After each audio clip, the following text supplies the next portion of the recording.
Et salut tout le monde, je suis Ectelion et si je vous accueille aujourd'hui dans le bazar, c'est déjà en bonne compagnie puisqu'aujourd'hui je suis avec Narzir. Bonjour Narzir. Bonjour tout le monde. Et bien aujourd'hui ce n'est pas vraiment moi qui vais parler, vous commencez à avoir l'habitude maintenant puisqu'on a déjà reçu des invités dans le passé, mais ce n'est pas vraiment moi qui vais vous présenter un jeu, c'est Narzir qui a choisi un obscur jeu, je ne sais pas trop d'où ça vient, Knicht, sûrement un jeu roumain ou quelque chose comme ça. Moi j'y connais rien, je vais laisser Narzir vous présenter tout ça. Donc bonjour Narzir, alors qu'est-ce que tu vas nous présenter aujourd'hui? Dis-moi un petit peu tout ça.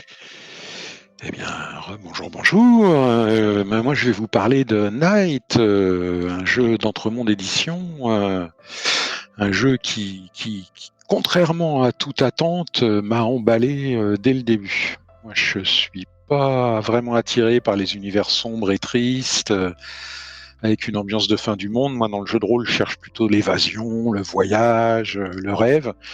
Et bon, j'en entendais parler par petites touches de ci, de là, mais toujours avec enthousiasme. Et puis un jour, je me suis dit, bon, on va quand même jeter un œil. J'étais un peu désabusé. J'ai téléchargé le kit d'initiation. Et le lendemain, je mettais quelques pièces sur DriveThru RPG pour prendre le livre de base qui est en Pay As You Want. Donc c'était le 25 septembre que j'achetais le livre de base et le 1er octobre, j'avais déjà 3 joueuses, 3 chevaleresses prêtes à se lancer dans l'univers de Night.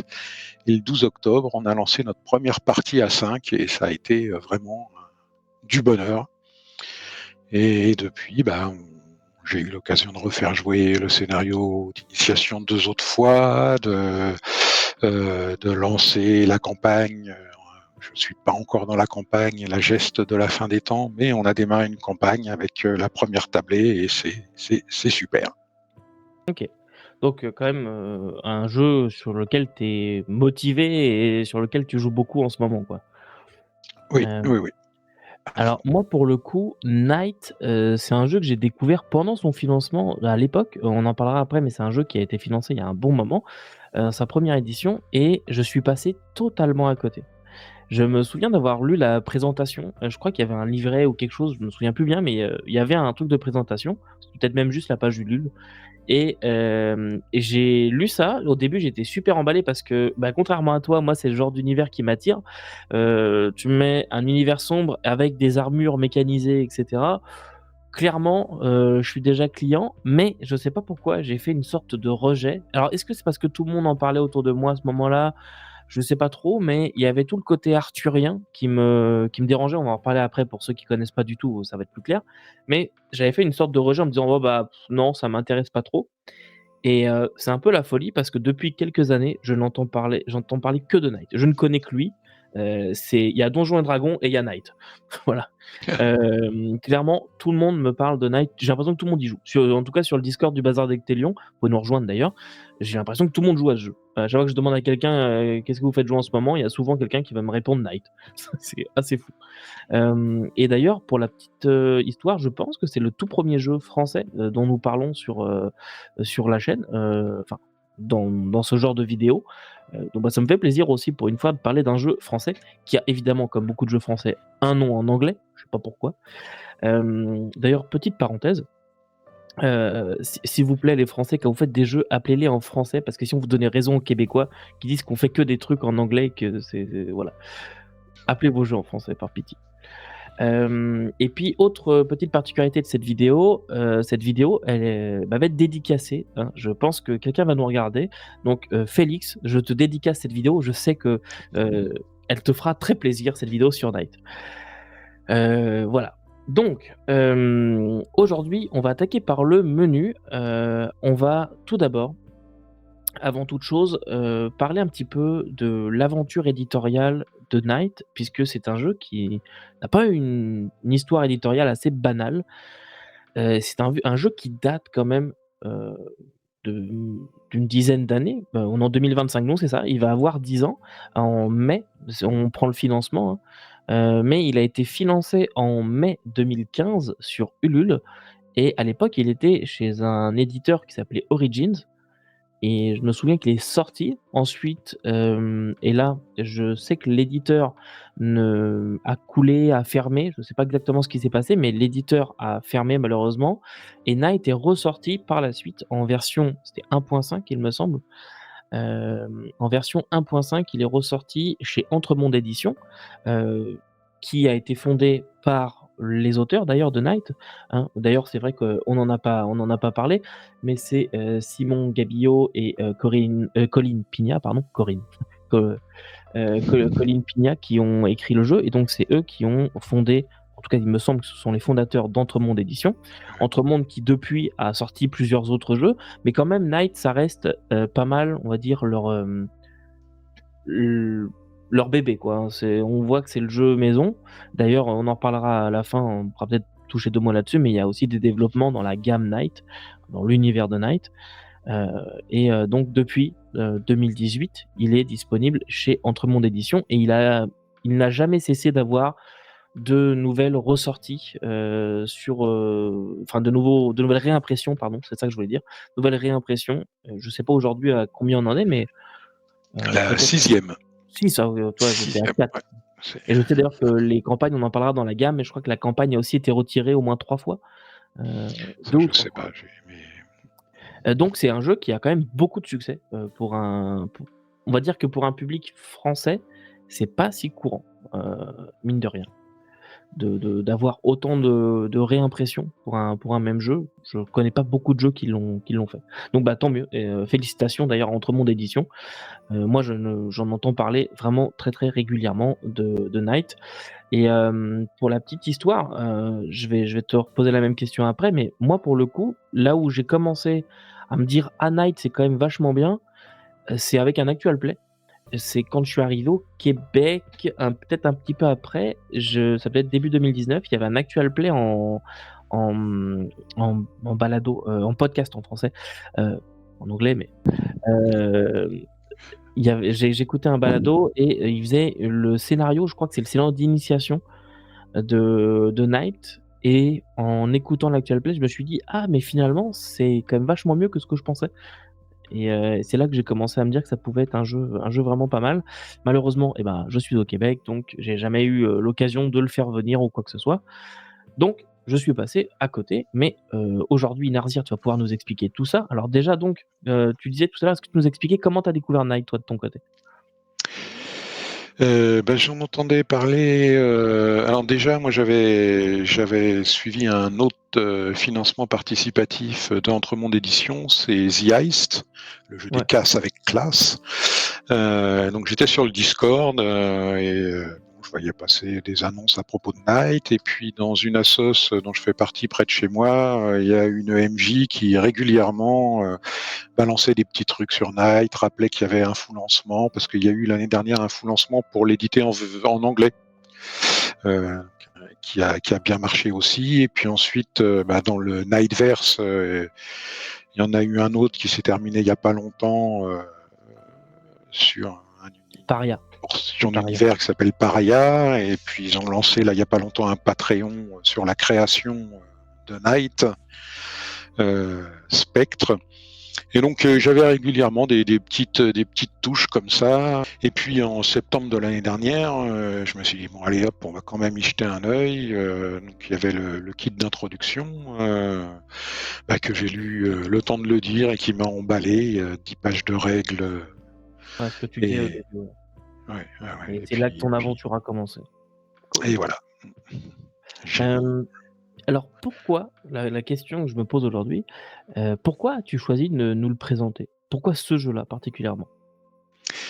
bah, parce que, un peu à cause de ce que je disais au début, c'est pas le genre d'univers, qui m'attire et là, ça m'a emballé. En fait, il y a un conflit entre 2 aspects. Il est présenté comme un jeu, d'horreur épique et c'est 2 genres, qui sont normalement totalement opposés. Dans l'horreur, on est dépassé par les événements, on se retrouve sans moyens, on a peur, angoisse, on a un sentiment d'impuissance, et ça m'attire pas plus que ça.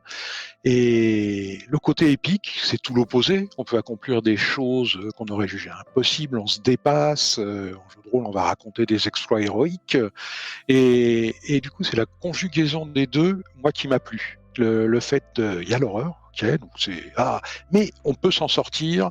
Il y a l'espoir qu'on arrive à vaincre cette horreur. Et c'est ça qui m'a plu. OK. Et donc, oui, Et après, j'ai. est-ce que une question, qui me vient, mais est-ce que c'est parce qu'on a tendance à confondre horreur et peur peut-être? Tu sais, parce que pour avoir le sentiment de peur, il faut ça vient quelque part avec l'impuissance. C'est le fait d'avoir littéralement peur de ne pas pouvoir s'en sortir parce qu'on est démuni face à une menace, quelconque. Et l'horreur peut prendre plusieurs formes. Tu sais, ça peut être, je sais pas du tout là, pour le coup, Night vraiment, je vais découvrir avec vous messieurs dames, mais ça peut être du body horror, tu sais, où on est plus mal à l'aise, heu, Il y a de ça, ce il y genre a de plein choses. de choses. Alors, c'est un jeu à secret. OK, c'est un jeu Euh, à secret. du coup, on ne peut pas tout déballer comme ça dans une vidéo, au contraire. Et d'ailleurs, c'est un jeu à secret. Moi, ça m'a épaté quand donc j'ai commencé à lire le livre de base qui démarre sur quasi une moitié destinée aux joueurs. Ensuite, on bascule dans la partie MJ. Et là, en lisant du lore côté MJ, je me suis dit, mais attends, ça me dit quelque chose. Et donc, je suis reparti dans ce qui était destiné aux joueurs, rechercher, et puis hop, par-ci, par-là, il y a une petite phrase qui, en fait, et correspond à tout un tas de choses derrière, et tu t'en rends pas compte quand tu le lis en tant que joueur, tu passes dessus, et puis voilà. Et du coup, j'ai recommencé à lire le livre en prenant des notes pour retisser la plotte, pour arriver à retrouver quels étaient les déclencheurs à utiliser pour que justement ça puisse faire tilt chez les joueurs. Et donc oui, en termes d'horreur, pour en revenir à ta question, ouais, il y a tout un tas d'aspects du body horror comme tu le dis. Il y a du désespoir, c'est une notion qui fait partie du système du jeu, l'espoir. Il y a un côté sombre si le speech que je fais pour présenter le jeu à des joueurs potentiels, ça commence avec cet aspect de noir qui est partie intrinsèque du jeu. Et d'ailleurs, rien que le titre, Night, Night, quand tu le dis, tu sais pas si tu dis chevalier ou si tu dis nuit. Et OK, addendum sur ce que j'ai dit au début. OK, j'avoue, c'est classe.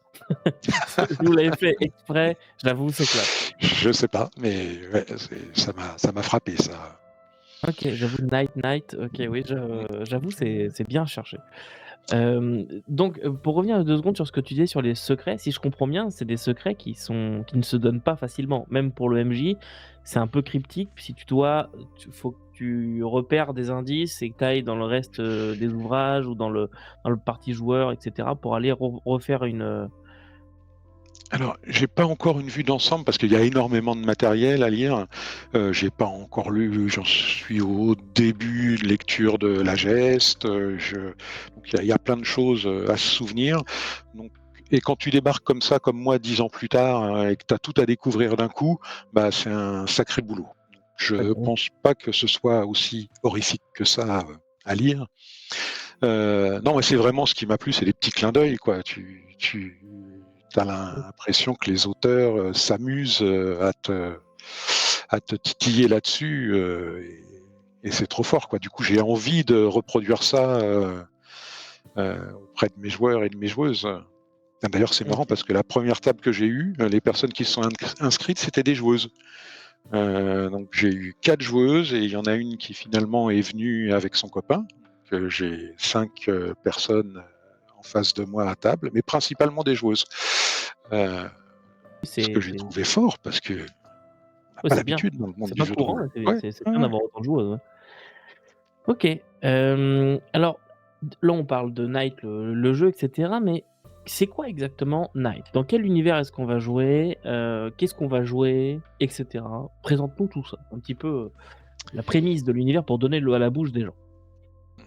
Alors, comme je le présente, je m'inspire de diverses présentations que j'ai lues, vues, de ce qu'il y a dans le livre, hein, et en gros, en général, j'en parle en expliquant que c'est pour bientôt, parce que c'est arrivé en 2034, et les nuits ont commencé à devenir plus longues, les journées moins lumineuses, et pourtant le soleil se levait et il semblait briller comme avant, mais ça éclairait moins bien. Et puis il y a un matin où le jour ne s'est pas levé comme il aurait dû. La nuit a perduré sur toute une zone qui englobe le Proche-Orient, en gros.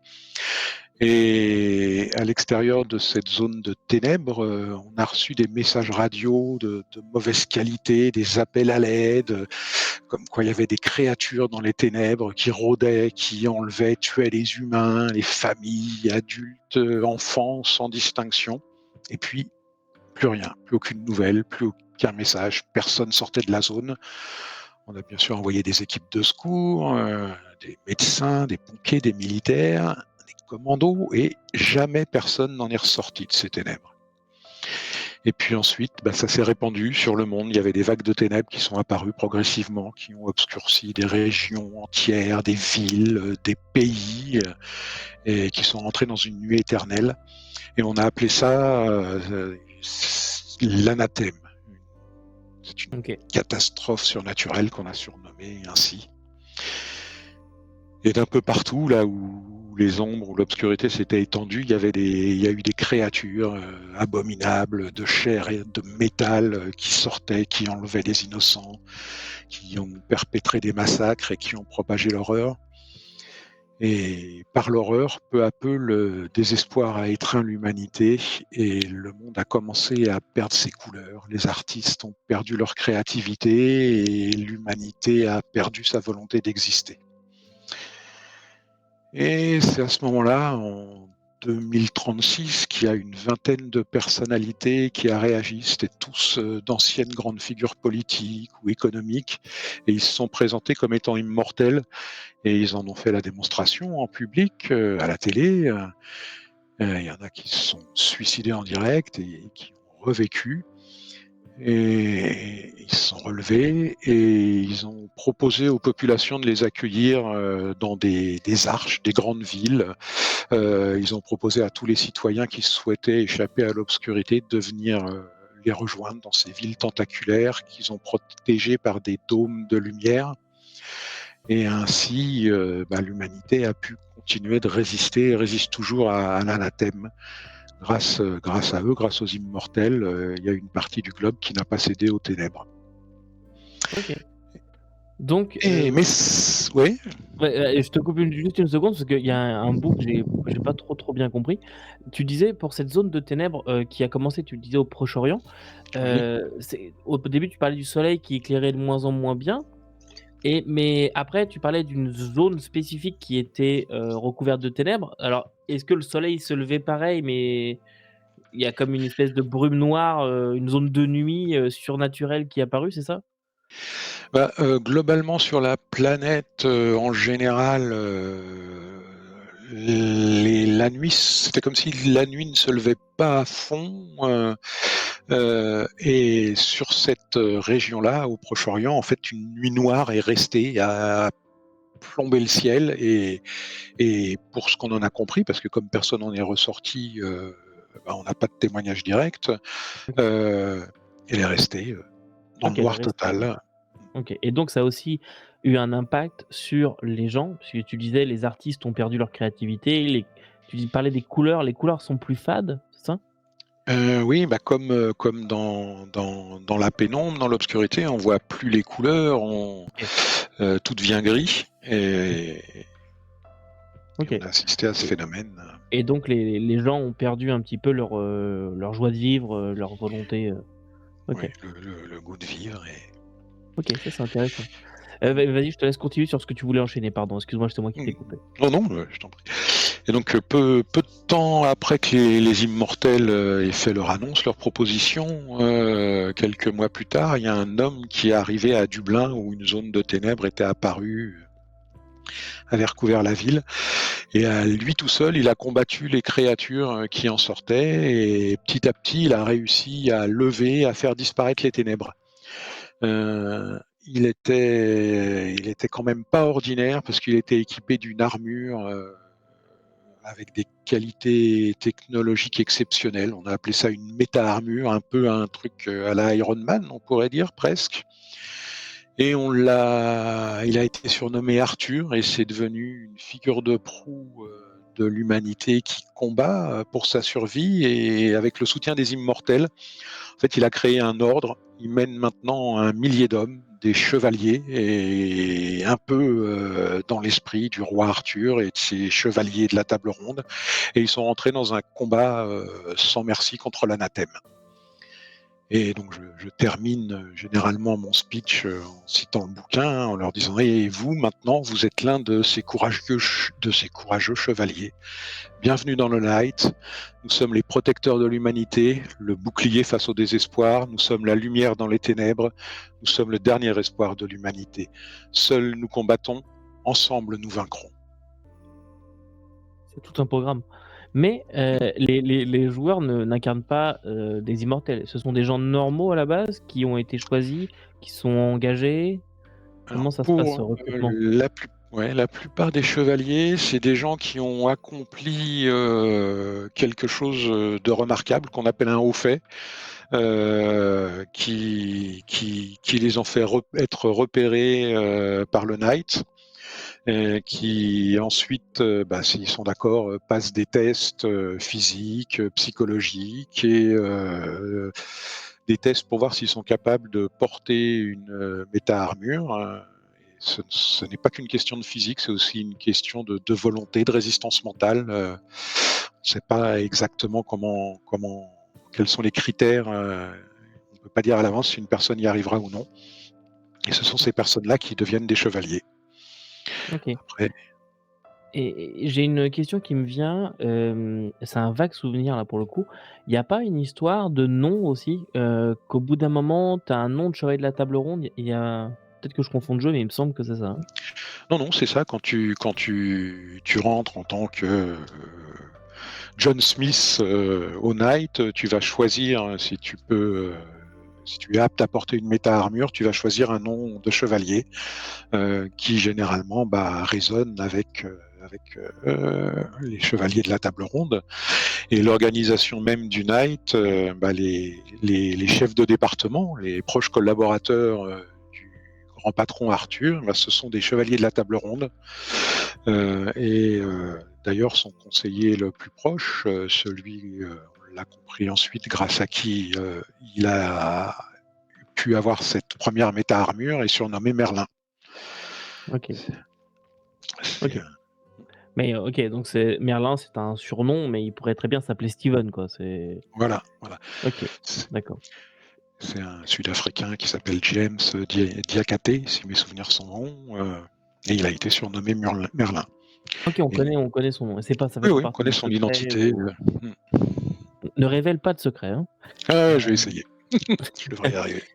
Et OK, donc est-ce qu'on s ah non, ça fait peut-être partie des secrets, toutes ces histoires de méta-armure, Merlin qui a eu ce savoir, est-ce que c'est en libre accès? Est-ce qu'on sait exactement finalement d'où ça vient ou ça fait partie des secrets tout ça? C'est scientifique, ça a été développé forcément par. Enfin, faut réfléchir à la question. Faut creuser OK, un peu. OK, On d'accord. connaît. Et bah, bizarrement là, moi comme ça, ce qui me vient, OK, je sais pas vraiment, mais si mesdames et messieurs, ça se trouve c'est ça, peut-être pas. Moi, j'ai quand même l'impression qu'il y avait quelqu'un qui savait que ça se tramait, parce que pour avoir des méta-armures prêtes qui, comme par hasard, fonctionnent très bien contre l'anathème et en plus des arches de lumière, alors qui sont construites ou qui vont se construire ou qui sont déjà en place? Qui, quand le jeu démarre, sont construites, mais quand les immortels se sont révélés, elles n'existaient pas encore, elles ont été construites. Il y a OK, une technologie qui permet tout ça, avec qu'on appelle les nanoconstructs, avec des mini-robots qui vont te permettre en masse de construire énormément de choses. Et d'ailleurs, l'armure des chevaliers, en fait, porte sur eux repliés, foldés, dans le OK, terme, c'est le terme du jeu, et elle est connectée suivant La génération d'armure, elle est connectée par soit par des neuroprothèses à la moelle épilière, soit par des relais synaptiques directement au cortex cérébral, et par la volonté, elle va se déployer sur les chevaliers en quelques secondes grâce à des nanoconstructs qui vont la construire, entre guillemets, OK, à la à demande. chaque fois sur la personne, elle va se déployer, quoi. OK. Bah, ça, c'est cool, c'est Ouais, intéressant. ouais, ouais, ouais. OK, donc nous avons des chevaliers qui, sont là pour protéger l'humanité, contre une menace qui m'a l'air, absolument planétaire. Comment ça ressemble à quoi les missions qu'on va avoir dans le jeu? Et d'ailleurs, question subsidiaire, est-ce que c'est un jeu à mission ou pas? Je te laisse répondre à tout ça. Alors, ils protègent l'humanité, mais ils combattent aussi l'anathème, ils combattent les ténèbres. Ils sont pas là qu'en mode passif-défensif, ils vont lui rentrer dedans avec ardeur.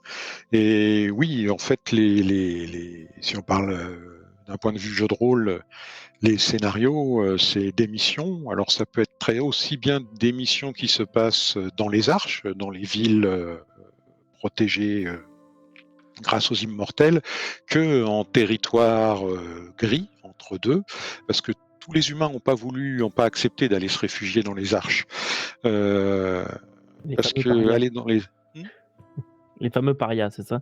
Voilà, parce que pour être admis dans une arche, il faut être identifié. Donc bon, les choses ont changé, on est 10 ans plus tard, donc maintenant on a une petite puce sous la peau. Dans une arche, on sait toujours où tu te trouves, on sait qui est qui, il y a des bornes où tu peux aller taper le nom de quelqu'un et savoir où il se trouve, quasi en direct, avoir tout un tas d'infos à son sujet. Donc il y en a qui ont refusé de devenir des esclaves pour toutes ces grandes personnalités, ces politiciens, ces chefs d'entreprise. Je ne OK, dirais pas de d'accord. nom, mais ça fait penser à des gens qu'on connaît à l'heure actuelle. Et donc oui, en termes et alors les ténèbres ne se sont pas répandues sur la Terre entière. Il y a quand même des zones de ténèbres qui se sont développées, plus particulièrement. Donc il y a le Proche-Orient sombre. On ne sait vraiment pas ce qui s'y trame, ce qui s'y cache. Ensuite, en Europe, il y a une zone qui a grossi, qui recouvre une partie de l'Europe, où là, on a des créatures, des animaux qui sont devenus sauvages, qui sont combinés avec d'autres animaux. Et on a compris que chaque zone était dirigée par un seigneur, on les a appelés comme ça, un seigneur différent. Et celui-là, on l'a surnommé la bête. Les humains qui ont pu s'échapper ou qui ont trop traîné ont tendance à laisser parler leurs instincts les plus sauvages aussi. Tu as une autre zone en Asie, sur une grande partie de la Chine, qui s'est étendue, qui a reflué ensuite, où là, on a tous les humains, la végétation qui sont déformés, qui s'entremixent. On va trouver des lianes qui en fait sont des boyaux, des vaisseaux sanguins, des corps difformes avec des bouches qui apparaissent un peu partout sur le corps. On a surnommé cette créature la chair. Oui, Euh, pourquoi pas, ouais. en Afrique, surtout toute la partie du Sahara, entre la Mauritanie, le Sahel, là il y a une grande zone de froid, de calme qui s'est développée. Voilà, tout l'opposé de ce que ça pouvait être. OK. Et là, les gens gèlent. Il y a des statues, les gens sont statufiés, gelés. Ce territoire, le seigneur de ce territoire, on l'a appelé la Dame. Il y a une autre zone qui correspond à la côte est des États-Unis, qui remonte jusqu'au Canada, où là, c'est les machines qui se sont animées, qui se sont fondues ou qui ont absorbé des humains. Et cette zone est le territoire de la machine. Et comme toujours dans les énumérations, je crois que j'en oublie lien, la bête, la chair, la dame, la machine.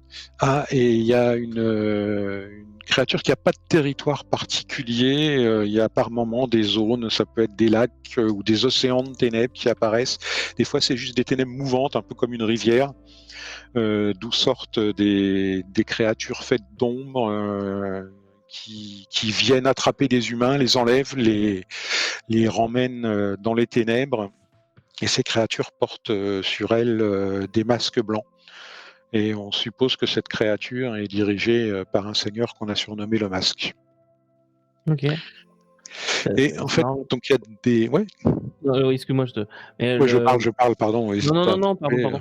Mais le concept de zone comme ça me fait un peu penser à Stalker, tu sais, au Pique-nique au bord du chemin pour, des frères Strugatsky, pour ceux qui connaissent, sous ce nom-là, où tu as des zones comme ça bien spéciales. Alors c'est vraiment différent, mais le concept de zone, particulière un peu répartie sur le globe, ça me fait un peu penser à ça. Et je te laisse continuer, pardon. Et du coup, il y a donc ces zones qui sont très affectées par les ténèbres. Et par contre, tout ce qui va être l'Amérique du Sud, l'Afrique du Sud, une partie de l'Océanie, les ténèbres, on dirait, ne s'y sont pas intéressés. Euh, le, elles ont changé parce que avec les ténèbres, quand même, avec le soleil qui a perdu en intensité, donc la chaleur a baissé dans ces zones très chaudes, mais donc du coup certains endroits sont devenus beaucoup plus vivables et tous ces territoires ont été surnommés les territoires libres. Et ils se OK. sont plus ou moins fédérés, ils sont plus ou moins d'accord ensemble les uns avec les autres et on n'a pas d'arche dans ces territoires. OK. Je sens qu'il y a une grosse vague d'immigration qui a eu lieu. Dans les deux sens, hein, parce que Ah ouais? ça peut être intéressant de rester dans ces territoires libres où justement t'es pas à la botte des immortels. Oui, oui, ça aussi, oui. Oui, ça peut vite dégénérer en dictature complète, l'affaire. Donc pour revenir à la question, de base, qui était: «Mais qu'est-ce qu'on y joue, dans Night?» Et la question subsidiaire: «Est-ce que c'est un jeu à mission?» Mais sinon ça ressemble à quoi, un scénario typique de Night? Ben, un scénario, ça va être le scénario d'introduction. On t'envoie enquêter sur un décès qui s'est passé dans une arche. Et C'est celui-là que j'ai écouté. pardon?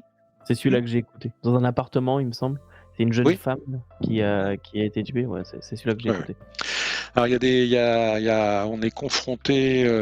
C'est un jeu pour adultes, quoi. On peut être confronté à des sujets assez trash comme la mort, bien évidemment, la drogue, la torture. Quand j'ai parlé de la chair, quand on décrit les créatures, bon, faut prévenir nos joueurs de à quoi ils peuvent s'attendre. Donc tu as des missions d'enquête comme ça, tu peux avoir des missions de sauvetage aussi. On a perdu, on n'a plus de nouvelles d'un avant-poste du Night qui est aux frontières d'un territoire d'un des seigneurs de l'anathème. On n'a plus de nouvelles, il faut aller voir ce qui s'est passé. Qu'est-ce qu'il y a? Ouais, ça va, c'est beaucoup d'enquêtes, je trouve, et bien sûr une part de combat. En fait, Non pour ce négligeable, que j'en quoi. ai vu pour l'instant, oui, on arrive. Il y a toujours quand même des petites scènes de combat, et les combats, c'est un moment important parce que toute la partie qui concerne la méta-armure est orientée pas mal sur le combat. OK. Et est-ce qu'il y a des champs de bataille, au sens propre? Oui, oui, oui. Il y a d'ailleurs un supplément qui est une préquelle de l'univers qui était dans la version 1 du jeu et qui a été intégré en partie dans la geste, qui se passe avant que la geste démarre et où on doit défendre la cité de Pingyao, une cité antique chinoise qui est sous la menace des créatures de l'anathème. Et c'est l'occasion de faire se rencontrer les personnages, voire même de les tuner, de les faire choisir des éléments de leur personnage en fonction de ce qu'ils vont réaliser durant cette grande bataille. OK, d'accord. Donc, on a quand même des scénarios qui sont assez divers et variés. Il y a un point qui vient me chercher, c'est que tu dis qu'il y a des enquêtes à l'intérieur des arches.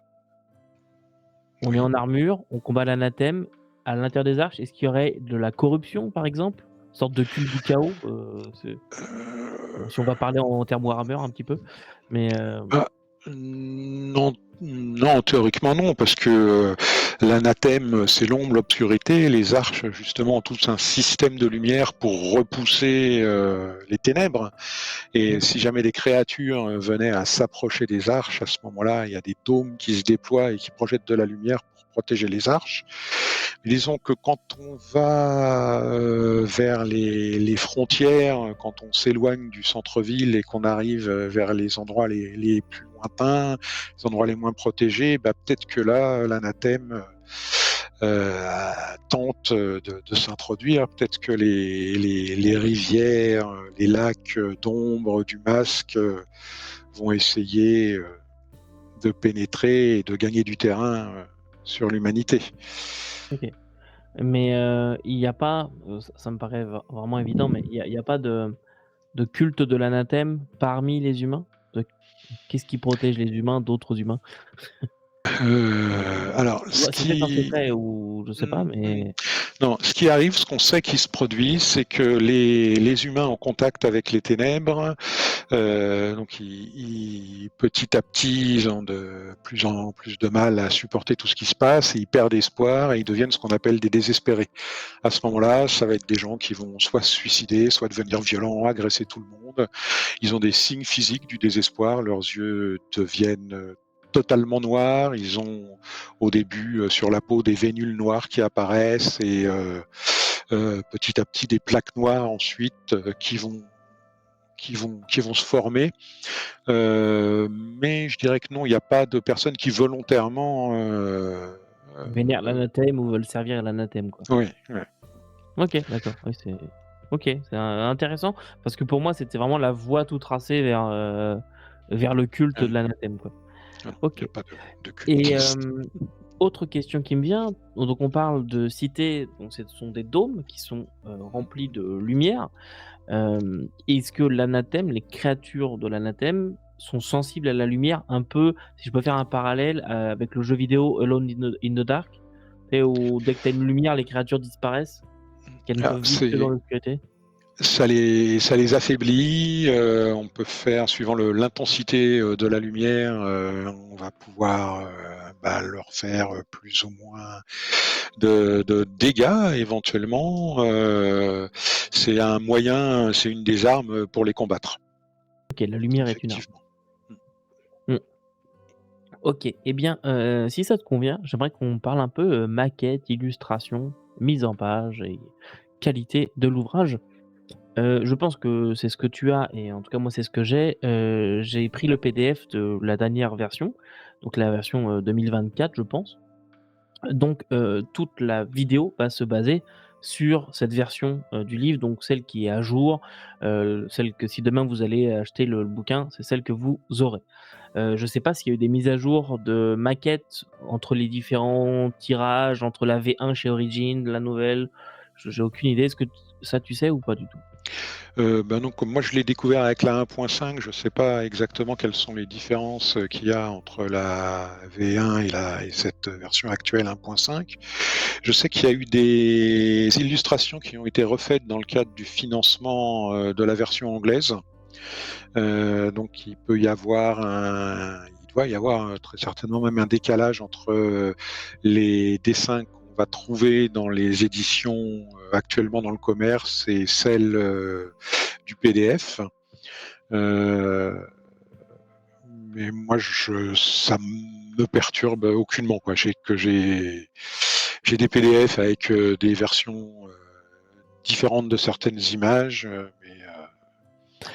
Si j'ai bien compris, il y a au moins une chose que tu parlais de Pignao qui était avant dans la V1, donc je suppose dans le bouquin de base de la V1, qui a été, c'était à part. Alors attends, je vais essayer de le. OK, c'est un supplément, d'accord. Hop, pardon. Voilà, avant c'était un livret assez conséquent, mine de rien, pour une aventure. Il y a hors plan, là, je vois, il y a près de 80 pages. OK. Euh, Oui, c'est donc, une belle aventure, ouais. ouais, ouais, juste pour un préquel, bien sympa. Et donc ça a été. Donc on pouvait jouer plusieurs factions. Alors au sein du Knight, il y a des départements avec des chevaliers de la table ronde à leur tête et des spécificités. Il y a un département qui va être plutôt orienté sur la création des méta-armures et de l'armement. Il y a un département, c'est plus le déplacement, le transport, les extractions. Il y a un département, c'est plus les gardes du corps, ceux qui vont protéger ou assurer la sécurité de personnes. Euh, et donc, on pouvait jouer dans Pignao un certain nombre de ces départements, 4 ou 5, avec des missions bien précises. Et chaque action, au fur et à mesure de l'avancement des scénarios, c'était fait pour être joué en multitable. Ça OK, a d'accord. été joué d'ailleurs en multitable. Et donc, en fonction de ce que chaque équipe réussissait, ça impactait ce qui allait arriver à une autre équipe. Donc c'est OK. génial, quoi. C'est super, mais c'est vachement compliqué à mettre en place. Ouais. Et donc ça a été affiné pour être glissé en préquel de la geste et éventuellement permettre de tuner, de définir certains aspects des personnages. Moi OK. perso, je m'en sers en bouche-trou dans la campagne avec la coterie que je fais jouer, où quand tout le monde n'est pas là, bah, je fais un flashback sur leur passé, et puis petit à petit, je leur fais vivre des événements. Euh, et ça marche pas mal, et OK. c'est bien sympa. Ouais, c'est intéressant, ça fait un scénario comme d'un scénario flashback. Mais, pour revenir sur la question initiale qui était, tu disais ça faisait partie de la V1. Si je comprends bien, ça c'est plus disponible et maintenant c'est intégré dans la campagne, c'est ça? Donc finalement rien à Et voir avec le livre de base? oui, maintenant c'est intégré dans la campagne. Bon, ça OK, doit pouvoir se trouver d'accord. encore, mais Campagne dont nous parlerons tout à l'heure. Donc je vais, hop, juste, changer de vue, ta ta ta, avec le PDF à côté. Alors, qu'est-ce que tu peux nous dire un petit peu sur Night? Toi, tu vois pas, mon écran, mais je montre actuellement le PDF. Je suis sur la couverture, voilà. Hem, Qu'est-ce ok. que tu peux nous dire un petit peu sur cette maquette, sur ces illustrations? Est-ce que tu as des choses, que tu aimerais souligner? Moi, j'en ai quelques-unes de mon côté, mais je te laisse vraiment gérer ça. Moi, globalement, la maquette, je l'ai beaucoup appréciée. Je prends de l'âge, mes yeux ne sont plus ce qu'ils étaient, et en fait, je l'ai trouvé très lisible, très aéré. C'est facile de s'y retrouver. Les chapitres, les coins sont coloriés. Même le bouquin fermé, on voit à peu près à quel chapitre on veut aller en fonction des couleurs. Mmh. C'est Tu super peux nous montrer pratique. la tranche, s'il te plaît? Ouais. Alors, toc, est-ce qu'on va voir avec la lumière? Ouais, on voit bien les couleurs, OK. Donc Ouais. sur la tranche, on voit vraiment bien les couleurs. J'ai pas. Oui, oui. Et puis sur la tranche là, bon, c'est peut-être un peu trop éclairé chez moi, mais Ouais, ouais, mais on le devine assez bien. On voilà, voit si bien je les couleurs m'éloigne, en oui, voilà. Là, ça, c'est net. Et Tagadac. Donc ça, c'est bien pratique. Il y a un sommaire au début, un index à la fin. mmh. Donc ça aussi, bah, c'est génial parce que quand tu cherches telle notion, j'en prends une au hasard, tiens, Guenièvre, Guenièvre, parlons du roi Arthur, bah, Guenièvre, on va te donner les références dans l'index de là où on en parle dans le livre. Mmh.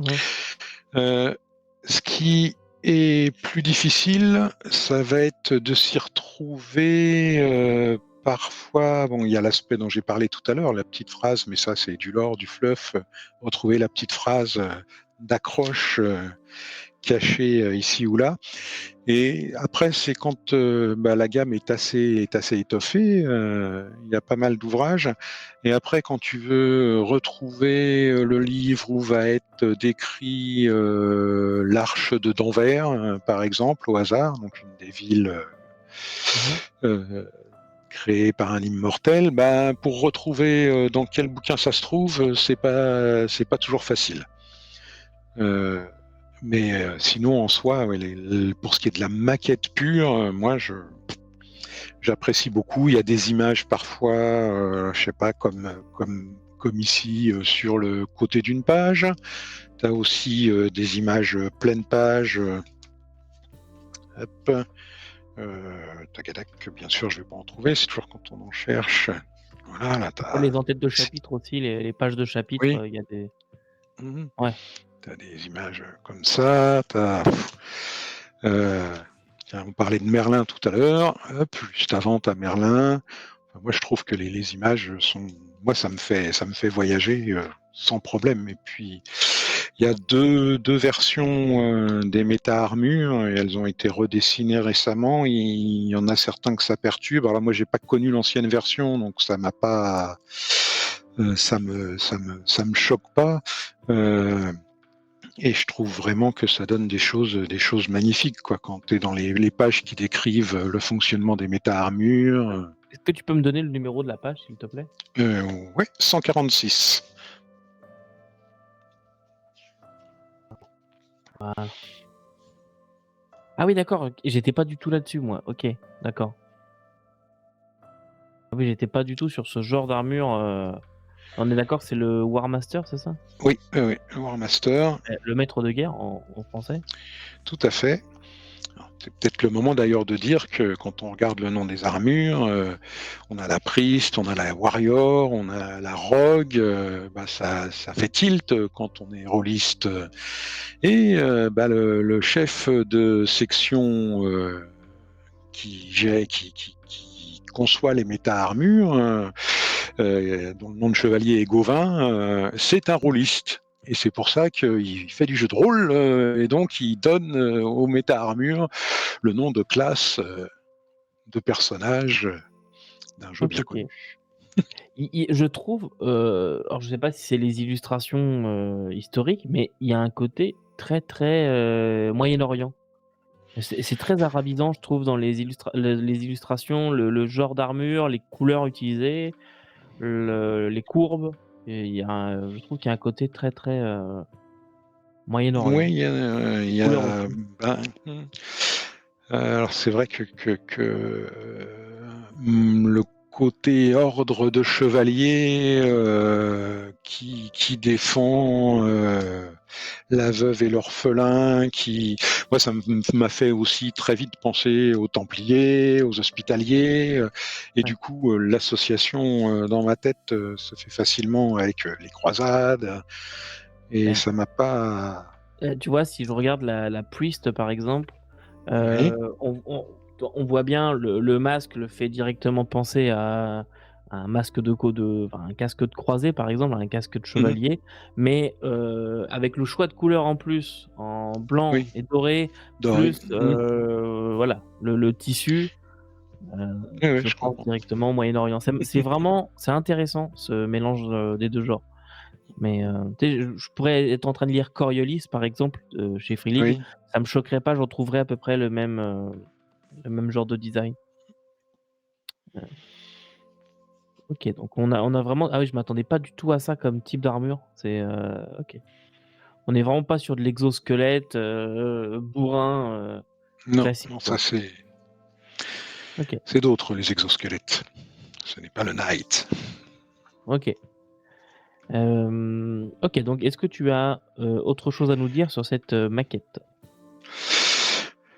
Non, non, moi ça vraiment, je la trouve très agréable, et elle sert bien le propos, et on a différents styles de je sais pas comment ça s'appelle, mais les armes, les équipements, on a derrière un support visuel qui est différent du reste, et qui sert et qui correspond bien à ce qu'on a besoin d'afficher. Mmh mh. Les couleurs correspondent à des espèces de grades dans la hiérarchie. En fait, on acquiert des points de gloire en fonction, au fur et à mesure des missions qu'on accomplit. Et plus on est célèbre, plus on nous confie facilement des équipements rares ou onéreux. Et voilà, hop, on l'a tout de suite sous les yeux, on n'a pas besoin de chercher une donnée cachée au milieu du texte. OK, je vois. Moi, il y a une chose qui me choque tout de suite. Mmh. Tout de suite quand j'ai ouvert le PDF, hormis les premières pages, vraiment, on va revenir dans le cœur du livre. Hop, voilà. Je me mets sur n'importe quelle page que je suis censé lire. Ce que je vois en premier pour un jeu qui se déroule dans un univers très sombre, c'est que la maquette, elle est éclatante. Elle est éclatante de blanc et de couleurs vives. On a du violet, on a du orange, on a du bleu, on a du vert, on a du rose, du violet. C'est vraiment je trouve que la maquette, c'est une des plus lumineuses que je connaisse pour un jeu sombre. Hem, Mais nous combattons pour la lumière. oui, oui, mais je Et pense voilà. que c'est pas fait au hasard, ouais. Mmh. Si tu veux faire naître l'espoir dans le cœur des gens, bah, la couleur est un des moyens d'y arriver. Et d'ailleurs, les œuvres d'art perdent leur couleur et leur impact, leur influence quand l'anathème arrive, quand les ombres les englobent. Et tant qu'elles sont en revanche mises en exergue, présentées dans de bonnes conditions, bah, autour d'elles, les couleurs vont rayonner. L'effet d'un chef-d'œuvre, d'une œuvre d'art reconnue, célèbre mondialement, bah, ça va se ressentir autour d'elle dans les couleurs mêmes des objets qu'il y aura à ses alentours. OK, et est-ce que ça fait renaître l'espoir, ce côté, couleur, Oui. œuvre d'art et cetera? Est-ce que les gens à côté, heu, vont être impactés par ça? Oui, oui, oui, c'est une forme de thérapie. Il n'y a pas que il peut y avoir la psychologie pour t'aider à reprendre espoir, mais il y a aussi la lumière, entendre, des jouer, un morceau par une personne, un vrai artiste, c'est un moyen de défense, contre l'anathème. OK, d'accord. C'est aussi un univers qui est quand même assez poétique mine de rien, qui est je pense qu'il y a plus de ce que tu me dis là, je pense qu'il y a plus à aller chercher que grosse armure, boum boum bourrin, on se tape dessus, c'est Oui, ça que je veux dire. oui, ouais, ouais, ouais, tout à fait, c'est Hem OK. Donc, est-ce que tu as des points faibles que tu aimerais souligner de la maquette, des choses qui t'ont dérangé, ou c'est juste tout mmh. positif? Non, non, la OK, maquette hein. en elle-même et tout ça, non, tout alors ouais, tiens, si, il y a peut-être, quand on présente les méta-armures, on a une première page où tu vois, tu as un visuel magnifique avec quelques caractéristiques, une page, de fluff et d'explications générales sur ce qu'elle fait et ensuite des pages plus techniques Oui, et c'est ça. et ouais, Avec les types, hein, c'est ça la page que tu dis? oui, voilà, Heu, ouais. c'est les capacités, propres à chaque méta-armure. Et en fait, je me suis rendu compte que j'étais obligé tout le temps enfin pas tout le temps, mais j'aurais bien aimé avoir la page du visuel et la page des types côte à côte pour avoir tous les aspects techniques sur la même page. On voit les points d'armure, les points d'énergie, blabla, champ de force avec le visuel. Et du coup, bah, quand je vois les dépenses en énergie dans les types, on rentre un peu dans le système. Mais voilà, je me dis: «Ah tiens, elle a combien d'énergie celle-là?» Hop, du coup, combien de OK, fois ouais, je vois. peut-elle, Moi, ce que je constate aussi, c'est qu'il manque 2 illustrations d'armures pour les armures, de 3e génération. Hem, la Barbarian, il me semble, ou alors attends, la ah oui, non, Barbarian, non, elle est page 166, la Barbarian, chez moi dans le livre.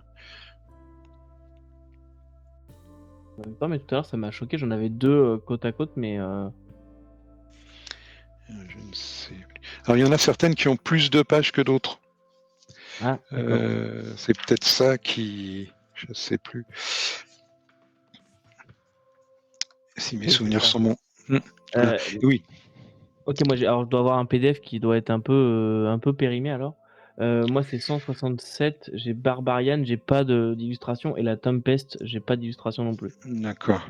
Alors le PDF, il est décalé d'une page en général. Enfin, Ouais, mais j'ai les deux mais qui se suivent. d'accord.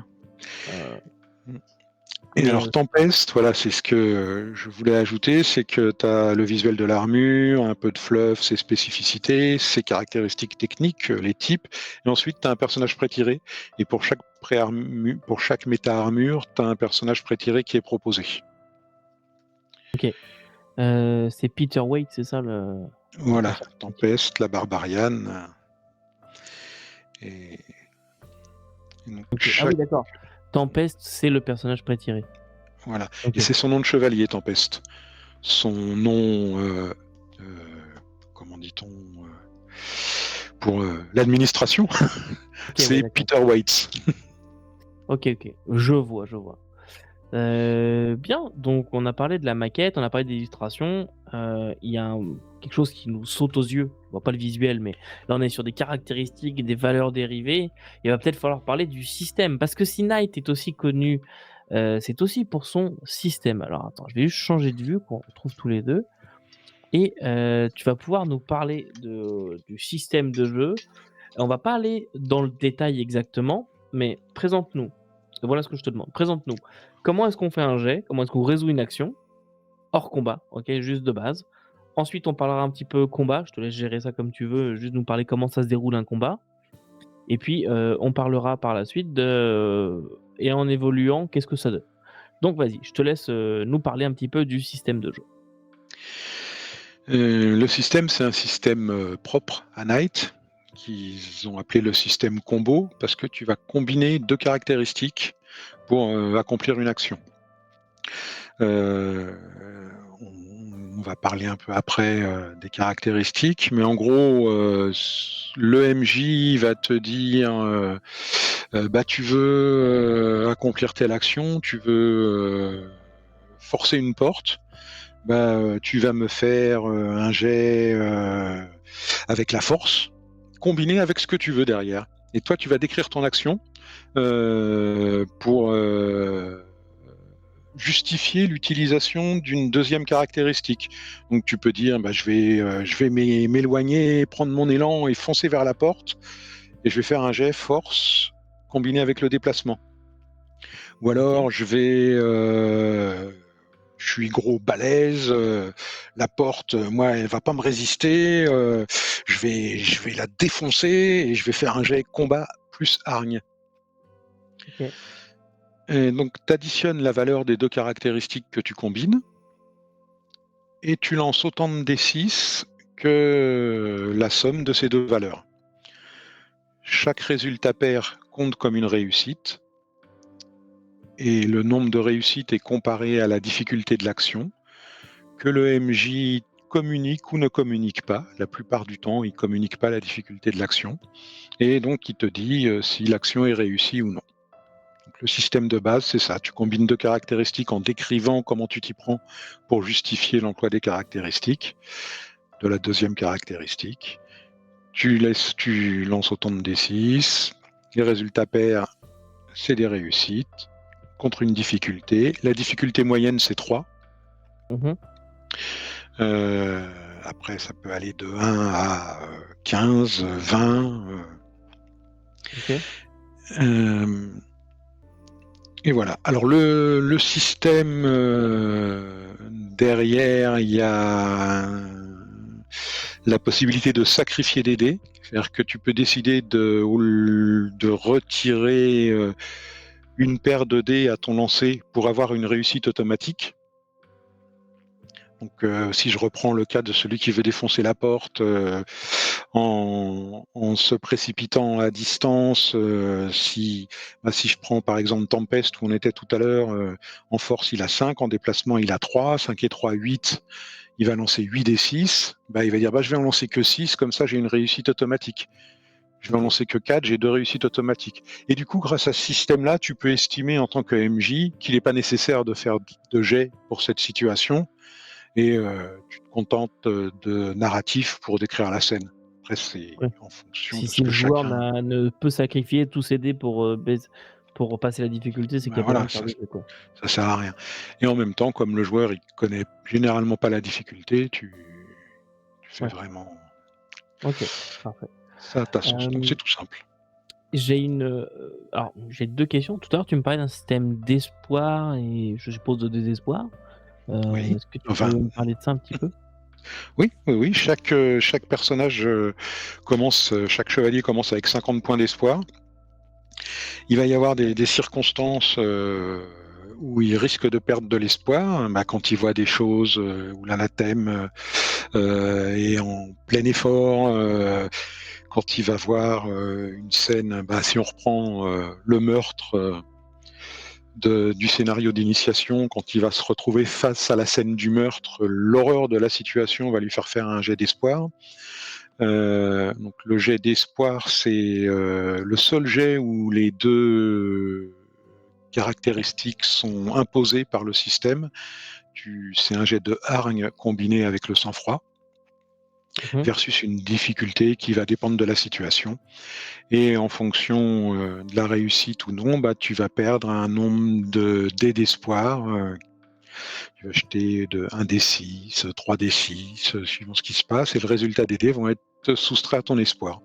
Quand tu arrives à 10 points d'espoir, tu dois le signaler au MJ, parce que là, ça commence à devenir un peu tendu du string. Et voilà, il peut y avoir des conséquences narratives. OK, OK. Tu peux avoir Autres. des. Tu dois faire attention à ce OK. capital. Après, tu as dans ta création de perso, tu as des éléments qui te permettent de reprendre espoir. Par exemple, dans l'histoire de ton personnage, tu as décidé qu'un de ses objectifs, c'était de résoudre des crimes, et à chaque fois qu'il va résoudre un crime, hop, il va reprendre un peu d'espoir. Et ça se fait à la volée durant l'histoire. Et les personnages ont aussi, alors en fait, on rentre un peu dans les caractéristiques du personnage là, ils ont une motivation majeure qui est la chose essentielle qu'ils veulent accomplir, deux motivations mineures, donc comme par exemple résoudre un crime, et les motivations mineures, bah, quand ça se produit dans le scénario, aussitôt, hop, ils regagnent un peu d'espoir. Et ça peut se produire plusieurs fois. OK, je vois. Et alors en termes de, combat, comment ça se joue? Eh bien, pareil, c'est le système combo qui va rentrer en jeu, avec bon là des caractéristiques plus précises. Pour le corps à corps, ça va toujours être la caractéristique combat. Pour les attaques à distance, ça va être la caractéristique tir. Et là aussi, tu vas dire comment tu t'y prends. Genre, j'ai mon fusil, je prends le temps calmement de bien viser ma cible, j'assure la souplesse de mon doigt sur la détente, et ça va peut-être être du coup un jet combo tir technique, parce que tu fais appel aux capacités de ton arme, tu regardes bien dans la lunette. Après, tu vas être là avec tes deux pistolets mitrailleurs de sortie, et t'avances en courant, en défouraillant partout, en faisant un tir de barrage. Bah là, ça va être tir déplacement que tu vas faire. Euh, Et les cibles, pour les toucher, elles ont, comme les joueurs, elles ont généralement deux caractéristiques.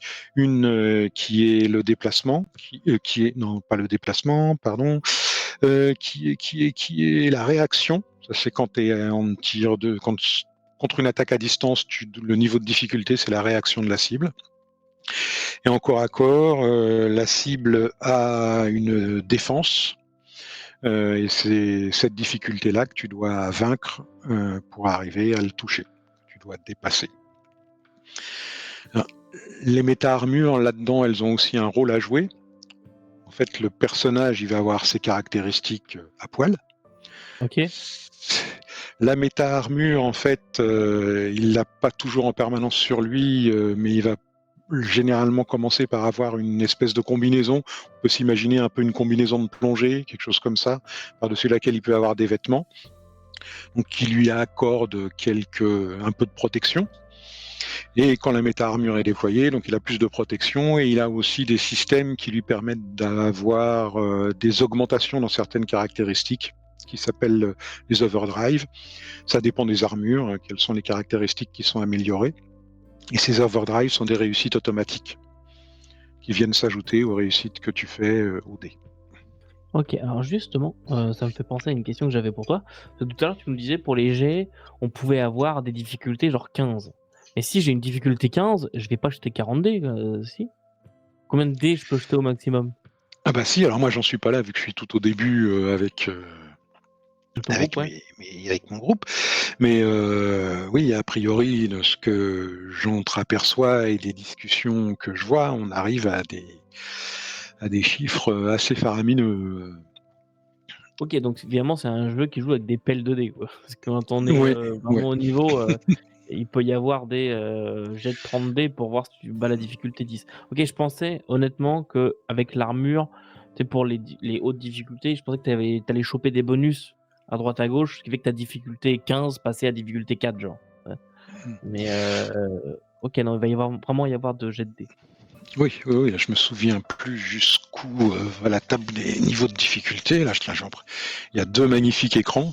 Je sais pas, Ah oui, OK. voilà un là.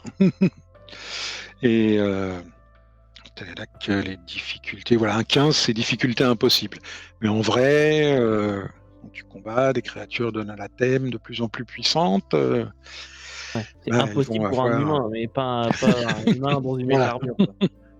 OK, ouais, je vois. Hem et parce que, en toute franchise, une des choses qui m'a souvent retenu de craquer pour Night, ça a été les commentaires que j'ai entendus sur le système. Non pas que le système était mauvais, mais ça devenait une usine à gaz pas possible au bout d'un moment. En tout cas, moi, c'est ce que j'ai entendu, hein. Ne me tapez pas, si, les auteurs nous écoutent. Je ne sais pas, mais de ce que j'ai entendu, c'est que c'était vraiment une usine à gaz et que ça allait de plus en plus, loin, de plus en plus haut dans les jets et qu'au bout d'un moment, on se perdait dans les bonus, les machins et que ça devenait vraiment très difficile à gérer. Est-ce que, de ton avis, c'est le cas ou pas? Alors et effectivement, ouais, moi j'ai la même sensation que toi, et déjà même là en début, avec, seulement quelques sessions, je laisse, mes joueuses, gérer, leurs aspects. C'est à elles de se souvenir de ce qu'elles ont, de s'en servir à bon escient. Et effectivement, il y a énormément de discussions sur le Discord d'Entremonde pour, optimiser, pour faire des builds adaptés à telle armure, en mettant, en utilisant tel ou tel équipement, bla bla bla bla. Un jeu de Mais min-maxeur, là quoi. ouais, ouais, ouais, ouais, et ça c'est un régal, pour eux. Mais alors, il y a une communauté très active. Donc il y a en VTT, le système Knight est développé avec Foundry, avec Roll20, et il y a aussi un site très bien qui propose un accompagnement des espèces de tables virtuelles dont on peut se servir même en partie présentielle. Et tous les calculs sont vraiment très bien faits. Et ça facilite grandement la tâche. Moi, avec ma table principale, on joue tantôt en présentiel, tantôt en distanciel. Et j'avoue que le distanciel, en fait, là, ça m'a surpris. La dernière partie qu'on a faite, c'était mardi dernier, et mes joueuses étaient là. On est plus immergé en distanciel qu'en présentiel. J'ai essayé de creuser le point parce que ça m'a surpris, Des et je pense que ça en fait partie. ah Parce c'est que ouais, ça c'est un des torts du système qui m'a été soulevé 2 ou 3 fois par les tables d'initiation, c'est que d'avoir d'un côté le lancer de dés où tu comptes les résultats pairs pour voir le nombre de réussites que tu fais, et ensuite quand tu vas faire tes dégâts dans un combat, tu vas additionner les valeurs des dés. Le switch des deux méthodes, d'une méthode à l'autre, parfois ça a un petit temps de blocage. ouais. Eh, eh, eh, comme, Ça ça me fait penser à certains jeux où mmh, avec un D20, des fois tu dois faire en dessous, puis des fois tu dois faire oui, au-dessus. Souvent mmh, il y a un décalage, je confirme, je l'ai déjà vécu, où les joueurs se souviennent plus et qui est dans cette situation, qu'est-ce que je dois faire exactement? mmh. Hem et c'est marrant qu'avec tout ça, il y ait pas eu une sorte de système alternatif, peut-être proposé par la communauté, en se servant des mêmes statistiques, des mêmes caractéristiques. Ou même entre mondes, parce qu'entre mondes ne sont pas forcément connus pour proposer des systèmes absolument, hem, gigantesques. Je veux dire, The Ice, par Mmh. exemple, il me semble, c'est un jeu qui est vraiment fluide et vraiment rapide. Après, c'est peut-être une volonté aussi de leur part, je ne sais pas. Hem, Alors, je sais que ça a été évoqué. Ils ont parlé pendant un moment de faire d'ailleurs une boîte d'initiation avec un système, épuré. Et puis finalement, si j'ai tout bien suivi, ils ont laissé tomber cette idée c'est-à-dire? et ça ça a évolué et c'est ce qui aujourd'hui, va devenir, Paria, est en train de devenir Paria. Ah! Hem, à la base, l'idée c'était, de faire, si je m'en mêle pas les pinceaux, hein, parce que j'ai beaucoup de notions, de choses à me souvenir, mais si je crois que l'idée c'était de faire un système, plus simple, plus accessible et puis finalement ça fait un jeu un peu différent dans le Knightverse. OK. C'est une des choses que vraiment il faut pas faire, s'il vous plaît, messieurs, mesdames les éditeurs et qui moi, limite je prends comme une insulte, c'est par exemple le cas de la boîte Shadowrun, 6. C'est de faire une boîte, mais avec les règles non complètes. Oh, tu dis: «Dans le cadre de cette boîte, on va gérer ça comme ça». Mais en fait, c'est pas le vrai jeu, hein. Mmh. Ça, vraiment, à chaque fois, je le prends mal. Je suis comme: Tu es en train de me mentir, en fait. Tu es en train de me proposer quelque chose qui n'est pas la réalité. Si tu as choisi de faire ce système-là, assume-le de A à Z, dans tous tes produits. Donc que tu proposes pas toutes les blocs de règles, oui, mais que tu changes les façons de faire, la façon de résolution de certaines actions pour que ce soit plus simple dans le cadre de cette boîte d'initiation, ça c'est quelque chose que vraiment j'apprécie pas du tout, quoi. Parce que j'ai pas l'impression de tester le jeu vraiment, tu Mmh. sais? Oui, Que la oui, boîte oui. d'initiation elle passe un peu à côté, quoi. Et le Hem, système de combo en tant que tel, il est vraiment simple, hein. C'est combiner 2 caractéristiques en décrivant, ce que tu fais, oui, pour les choisir, c'est tout simple. C'est les combats où, là, en fait, effectivement, quand tu as des effets particuliers, des résistances particulières, quand tout ça entre en jeu, là, ça demande un peu plus de jus de cerveau. je suppose doit y avoir des états en plus qui doivent te retirer des dés ou des choses comme ça? Là, de mémoire, je saurais pas dire, Ouais, c'est pas grave là, heu mais mmh. Non, pas les dés en tant que tels. Après, c'est plus, ouais, dans les effets des dégâts, faut se souvenir que, bah, tu as balancé une fusée éclairante qui va avoir un effet lumière 2, qui va faire que les protections de toutes les créatures de l'anathème, vont baisser de 2, par exemple, ou vont les affecter aussi, ça va les affecter aussi d'une autre manière, en attaque. Oui, voilà, faut se souvenir de tout ça, quoi. d'ailleurs, est-ce que tu pourrais nous montrer un stat block de créature? Est-ce que tu aurais ça sous la main, Oui, oui, oui, bah, que tu peux qui me dire la page, par exemple? alors oui, reprends par exemple page 390, l'enfant du masque.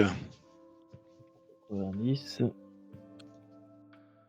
hop, je vais et voilà. Donc l'enfant du masque, page 390. OK, donc il y a un stat block, ça ressemble à ça dans Night. OK. Voilà. On Hem, n'a pas vu les caractéristiques, d'un d'un joueur, d'un chevalier. ouais, En fait, avant les caractéristiques à proprement parler, comme la force, le déplacement et cetera, il y a des aspects, il y a 5 aspects qui définissent, un personnage. Chaque aspect découle 3 caractéristiques. Et les aspects, c'est la chair, la bête, la machine, la dame et le masque, comme le nom des zones, quoi. comme le nom des seigneurs des zones. Voilà. OK. Et est-ce que tu dirais, toi, en tant que MJ, que les stat blocks, en partie, sont clairs, lisibles, directement accessibles? Ou est-ce qu'avant ta partie, tu es obligé d'aller le relire les stat blocks pour te mettre les capacités en mémoire et tout ça? Moi, je les relis avant la partie. Moi, je suis très maniaque et perfectionniste, donc je fais toujours plein de Très préparation, préparations quoi. et ouais, OK. j'ai besoin. Que je vois là, par exemple, sur ton enfant, le passage union, c'est clairement pas quelque chose que je vais lire, comme ça en partie, Oui. ouais. Mmh. OK, d'accord, Non, très mais bien. je potasse avant. OK, donc c'est quand même des scénarios qui vont être à préparer, il faut vraiment, voilà, se mettre devant. Hem, Autre question pour toi. J'ai vu tout à l'heure en feuilletant, quand on était sur la maquette, je suis passé sur un passage où on parle d'un tarot, Oui. avec des lames et cetera. Alors de quoi on parle? Parce que moi le tarot ça vient me trigger direct. Qu'est-ce qui se passe? Bah, c'est une des étapes de la création du personnage qu'on peut respecter ou pas. C'est comme on veut. En fait, tous les personnages démarrent avec le même schéma de caractéristiques. Ils ont une valeur de 2 dans chacun des 5 aspects et toutes les caractéristiques ont la valeur de 1. OK. Ensuite, ils vont se choisir un historique qui va légèrement modifier ses caractéristiques et à un moment, il va y avoir le tarot. Je l'ai là sous la main, il est magnifique. Si Alors ça, c'est la boîte. Les illustrations, c'est Nicolas Dujols, Nicolas Appers Dujols. Alors mes cartes, elles sont slivées, donc je sais pas si ça va bien rendre, mais t'as ouais, moyen. Ouais, si on voit quand tu bouges un peu, on arrive à Mhm. voir les illustrations correctement. Et donc les joueurs, on va se mettre d'accord avec le MJ, ils vont choisir ou tirer 5 lames, ou en choisir 2, en tirer 3. Enfin, on fait la combinaison qu'on veut. Et chaque lame va apporter plusieurs éléments. Il y a un petit descriptif, un passé. Ça peut te donner des idées pour construire le passé, l'histoire de ton personnage. Un bonus, chaque lame va correspondre à un aspect. Ça va te donner un point de plus dans l'aspect, et généralement, un point de plus dans l'aspect et 3 points à répartir dans les caractéristiques correspondant à l'aspect. Un avantage, un inconvénient. Ça sur chaque lame. Et parmi les 5 lames que tu auras tirées, tu vas choisir 2 avantages et un inconvénient, sachant que tu peux pas choisir 2 fois la même lame. Une lame ne peut servir qu'une seule fois pour une seule chose. OK. Et ça va être des choses souvent assez impactantes, je trouve. Alors il y a des choses techniques, mais il y a surtout des choses narratives. Par exemple, l'impératrice, son inconvénient, c'est l'esprit de contradiction. Donc, tu as un blabla qui décrit, mais donc à toi de le faire jouer. Et même le MJ, il peut du coup s'en servir. Dire, là, tu trouves que ce qu'on me dit, je sais pas, tiens, tu devrais un peu titiller. Mmh. Donc ça c'est super. Et les lames, elles peuvent aussi servir en jeu. Tu peux, dans certaines circonstances, en sacrifiant des points de héroïsme, il y a un système de points de héroïsme qui permet de faire différentes choses. Eh ben, tu peux tirer une lame et qui va avoir peut-être un effet immédiat ou alors un effet que tu vas pouvoir mettre de côté, utiliser quand tu veux. Mais dans ces cas-là, le jeu de tarot est fini. C'est-à-dire que tu pourras tirer qu'une seule fois chacune des lames et au fur et à mesure, il en OK. reste de moins en moins. C'est très sympa, je trouve, comme système complémentaire. Ah, c'est intéressant ça et pour finir avec le commencement, est-ce que tu dirais que la création de personnage est rapide, fluide ou faut prendre, genre 5 heures pour faire un personnage? Alors, je n'ai joué pour l'instant qu'avec des pré-tirés. Mes joueuses, elles ont voulu continuer avec les pré-tirés du scénario d'initiation. On Ah, c'est n'a pas intéressant créé ça. de perso. Moi, bien sûr, je me suis amusé à essayer d'en faire de mon côté. Et donc, du coup, avec tous ces aspects histoire du personnage, on n'a pas tout détaillé, mais tu dois aussi définir quel est le haut fait qui t'a fait remarquer par le Knight. Donc ça, faut imaginer dans ta tête ce que tu vas dire. Tu choisis un blason et un vœu. Euh, Tu vas, par exemple, choisir le blason du serpent et le vœu qui va avec, c'est découvrir les secrets de l'anathème. Donc tout a un impact vraiment sur l'aspect jeu de rôle, narratif, RP, appelle ça comme tu veux. Et donc, ça demande de se créer le ciboulot.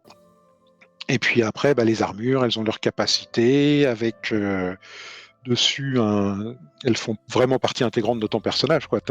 Sans ta Ouais. méta-armure, t'es rien. Si je comprends bien, ton armure, c'est ce qui représente en gros ta classe. Oui, un peu ça, sauf que t'es pas enfermé Oui. comme dans une classe AD&D. Et puis ton armure, dessus, il y a ce qu'on appelle des slots. C'est des emplacements sur lesquels tu vas pouvoir monter des équipements. Et donc, tu as tout un tas d'équipements qui existent, auxquels tu vas avoir accès, comme je le disais tout à l'heure, en fonction de ta gloire, si tu es reconnu au sein du Knight. Et voilà, tout ça à combiner, c'est... Je vois. Alors, si tu veux bien, on va rentrer dans la dernière partie de cette vidéo. J'aimerais que nous parlions un petit peu de la gamme, Knight. On est quand même sur un jeu qui a, 10 ans cette année. Enfin, en tout cas, son financement a 10 ans. Je sais pas exactement quand est-ce qu'il est sorti, mais à peu près une dizaine d'années. Ouais. Qui a pas mal de suppléments. Est-ce que, tu serais capable de m'en parler de si je te dis un nom, de me dire ce que c'est exactement? Tel ou tel supplément, même si tu les as pas encore lus, mais de savoir à peu près de quoi ça Mhm. parle? On peut essayer. Alors, ce que je vais faire, c'est que je vais partager en même temps. On va être sur la boutique, Philibert. Donc, tout ce que je montre, là actuellement à l'écran, c'est, enfin, ce sont des produits de la gamme Night. Alors déjà, est-ce que tu peux me dire aujourd'hui si tous les produits disponibles, aujourd'hui sont, toujours pour la bonne version? Qu'il y a plus de restants de la V1 qui finalement se retrouvent dans des nouveaux suppléments et cetera et cetera? Oui, oui, si j'ai... Pour moi, sauf erreur, oui, tout est bien à la bonne version. D'ailleurs, il existe sur le site d'Entremonde, Night, le jeu de rôle. Il y a beaucoup de suppléments qui sont sortis en PDF aussi, au début. Ouais. Il y a des codex, tels qui sont appelés, qui sont sortis dès la première version et qui ont été rassemblés, révisés et mis à jour pour la version 1.5 et publiés dans un livre. Alors attends, j'hésite toujours, je sais jamais si c'est le codex non, c'est Codex en fait, je suis bête. Et voilà, qui sont sortis dans un des manuels qui s'appelle Codex et qui rassemble. Ouais, je vois là, je suis sur le site officiel, je vois suppléments et codex officiels et on a un kit d'initiation des personnages pré-tirés, le livre de base, un supplément, des fiches de personnages. On a vraiment beaucoup de choses à télécharger, y compris après des codex. On voit codex numéro 1, numéro 2 et cetera, jusqu'au codex numéro 10. Donc ça, ce sont des codex officiels, ce sont des suppléments qui décrivent des villes, des zones, il y a quoi dedans? Du matériel? Il y a un peu de tout. Il y a même un codex numéro 11 qui vient de sortir, qui n'est pas encore sur le site. OK. Euh, alors le Ah 11, si, remarque, si, si, je le vois, je le vois. Pardon, tu le ici, vois, il y a un décalage, j'ai une résolution là en verticale, donc ça crée un décalage. bon, le 11, il est plus à destination du MJ, mais oui, suivant les codex, tu vas avoir des éléments sur la vie à Camelot, parce que bien sûr, le siège du Knight, c'est Camelot, Et qu'il bien sûr. s'appelle, et qui correspond au palais de Westminster à Londres. Euh, ouais, d'ailleurs, rien que ça, c'est fascinant à lire et à faire jouer. Donc tu as des aspects, tu as des codex dans lesquels sont décrits l'infirmerie du Knight avec le médecin en chef. Tu vas avoir la chef des psychologues du Knight. Tu vas avoir l'armurerie. Et puis à côté de ça, tu vas avoir des codex effectivement dans lesquels vont être décrits des arches. De manière plus précise, parce que chaque arche, c'est une ville qui a son histoire, qui est contrôlée par un immortel qui imprime sa patte.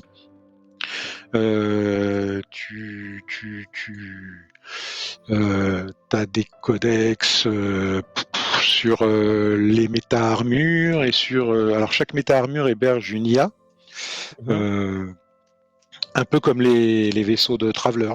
Une IA qui va pouvoir donner des conseils tactiques, éventuellement, ou des connaissances à son chevalier.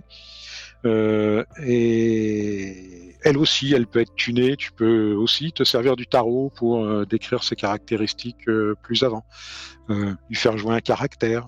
Voire même ce qui peut être rigolo, c'est que ce soit un autre joueur qui joue Ouais, l'IA, j'allais dire. un de OK. ses. C'est vraiment le genre de truc qui me euh, plaît. Et oui, sur les codex, on voit sur le site, il y a des parenthèses MJ, donc on oui, voit quand c'est à destination des MJ ou pas. OK, et après donc on a des aides de jeu de campagne, donc là on ça on reviendra après là-dessus, je suppose que c'est pour la campagne. Et puis on a des suppléments et codex non officiels en dessous, donc je suppose faits par la communauté et mis à destination par Entremont. tout OK. à fait.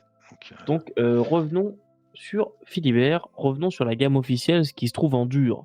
Nous avons donc le livre de base, bien sûr que dont nous avons parlé aujourd'hui, et puis ensuite nous avons un supplément Night 2038. Celui-là, c'est qu'est-ce que c'est alors? alors, on commence à jouer fin 2037 à peu près. OK. Et 2038, il va décrire l'état du Night en 2038 avec quelques changements et ouvrir certaines possibilités dont je ne peux pas parler en direct.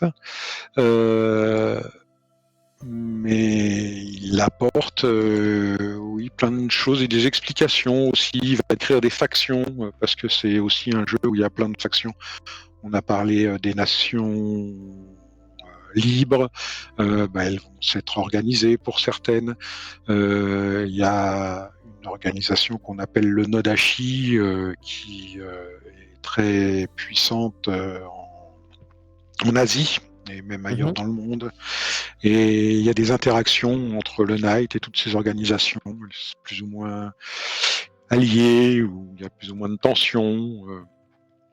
Et donc là, dans 2038, tu vas trouver, en plus d'un petit scénario, des descriptions de factions, un peu d'histoire sur l'anathème, euh, des précisions qui ne sont pas dans le livre de base. Tu vas trouver aussi de nouvelles méta-armures, de nouvelles générations OK, de donc méta. on a un petit peu plus de comment dirais-je? De Ouais, choses à se mettre sous la durable. dent, quoi. Durable. Ouais, Donc ensuite on a codex, donc qui est ce que tu disais, un regroupement des codex qu'on a vus sur le site. Je suppose pas oui. jusqu'au 11. Je Non. vais sauter et fait exprès la campagne, on en parlera à la fin. Mhm. Nous avons l'écran par la suite. Il y a un bestiaire aussi, Ouais. de Alors, il y a Night. deux écrans qui existent, je vous en ai montré un tout à l'heure.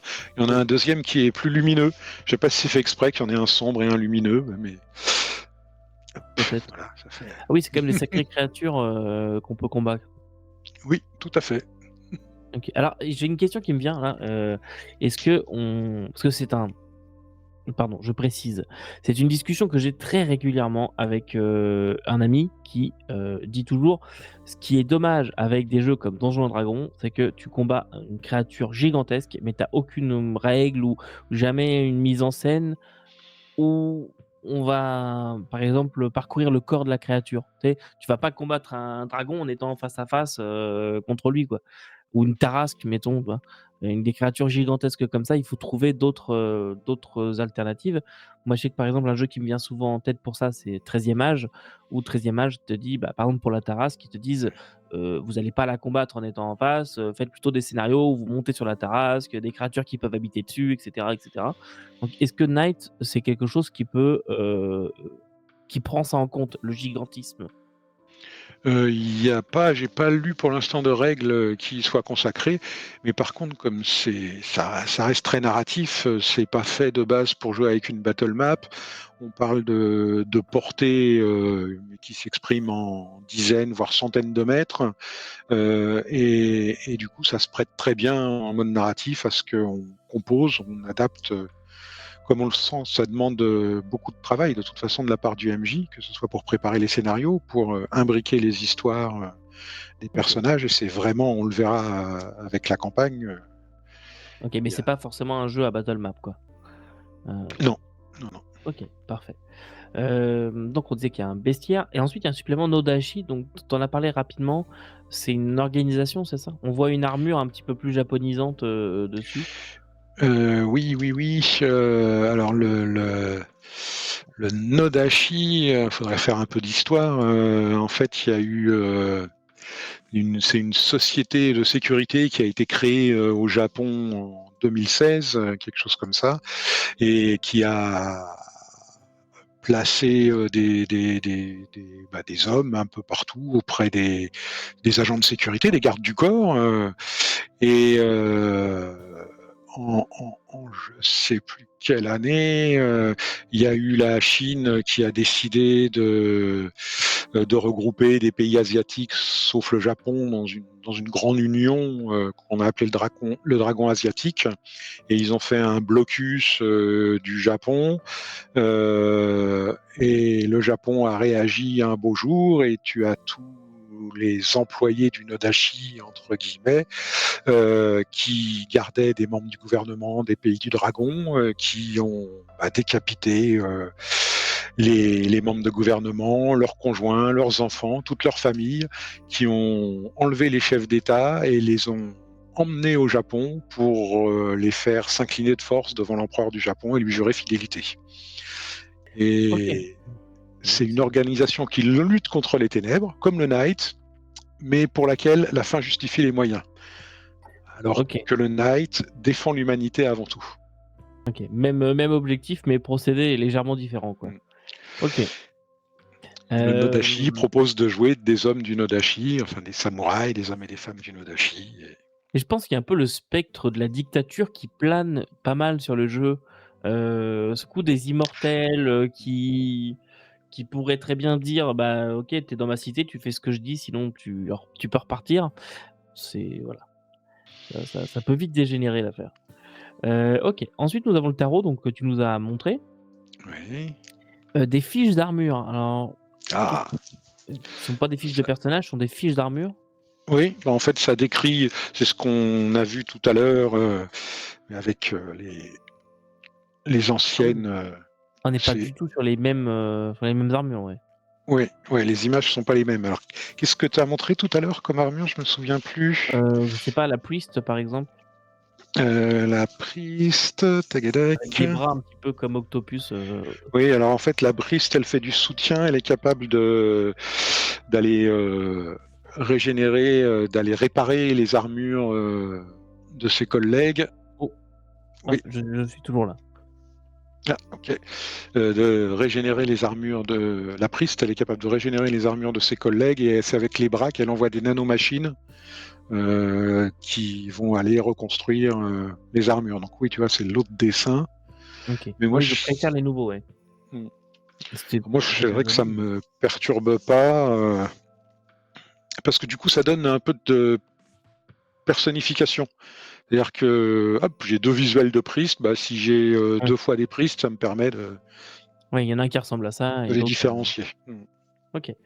Donc c'est ça. Donc ça, par exemple, c'est un supplément qui est visuellement un peu dépassé déjà, à cause de la Oui, mise à jour. Ok. oui.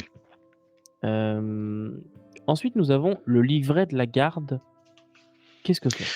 Ah, ça c'est super. C'est en fait des petits scénarios qui tiennent, je crois, sur une page, tous. Et c'est la garde, c'est à Camelot.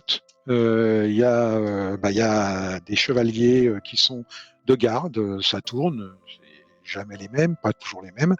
Et des fois, il y a une alerte, il y a besoin de dépêcher quelqu'un en urgence, et c'est la garde qu'on envoie. Mhm. Et du coup, on a donc c'est un petit livret tout fin qui fait Oui, qui est pas très cher en plus. tac, Il est à 11,50 € sur Philibert là. oui, il Je fait précise que 48 pages. Hmm. je précise juste que ce n'est pas une sponsor Philibert, c'est juste que c'est une des boutiques françaises que je connais. Donc, fallait bien que j'aille sur une boutique. Voilà. Et donc il y a 40 missions dedans euh, qui sont Oui, brièvement décrites, quoi. C'est pas détaillé, hyper détaillé, mais c'est oui, ça te donne des assez. idées, quoi. Ouais, ça te donne une bonne idée. Ça tient sur une page et ça te fait faire. Voilà, tu dis, j'ai pas tous mes joueurs, on a envie de jouer quand même. J'ai 2 joueurs, j'ai 3 joueurs. Allez hop, on va tenter de faire ça. Ok. Je pense que c'est à peu près le même principe, mais livret de bataille par la suite. Alors le livret de bataille, je le connais. C'est aussi un petit livret tout fin avec Mhm. un immortel en couverture. Ismaël Djelam, l'immortel de l'Arche de Londres. Voilà, tu dis, j'ai pas tous mes joueurs, on a envie de jouer quand même. J'ai 2 joueurs, j'ai 3 joueurs. Allez hop, on va tenter de faire ça. Ok. Alors le livret de bataille, je le connais. C'est aussi un petit livret tout fin avec un immortel en couverture. Ismaël Djelam, l'immortel de l'Arche de Londres. qui est surnommé Humanité.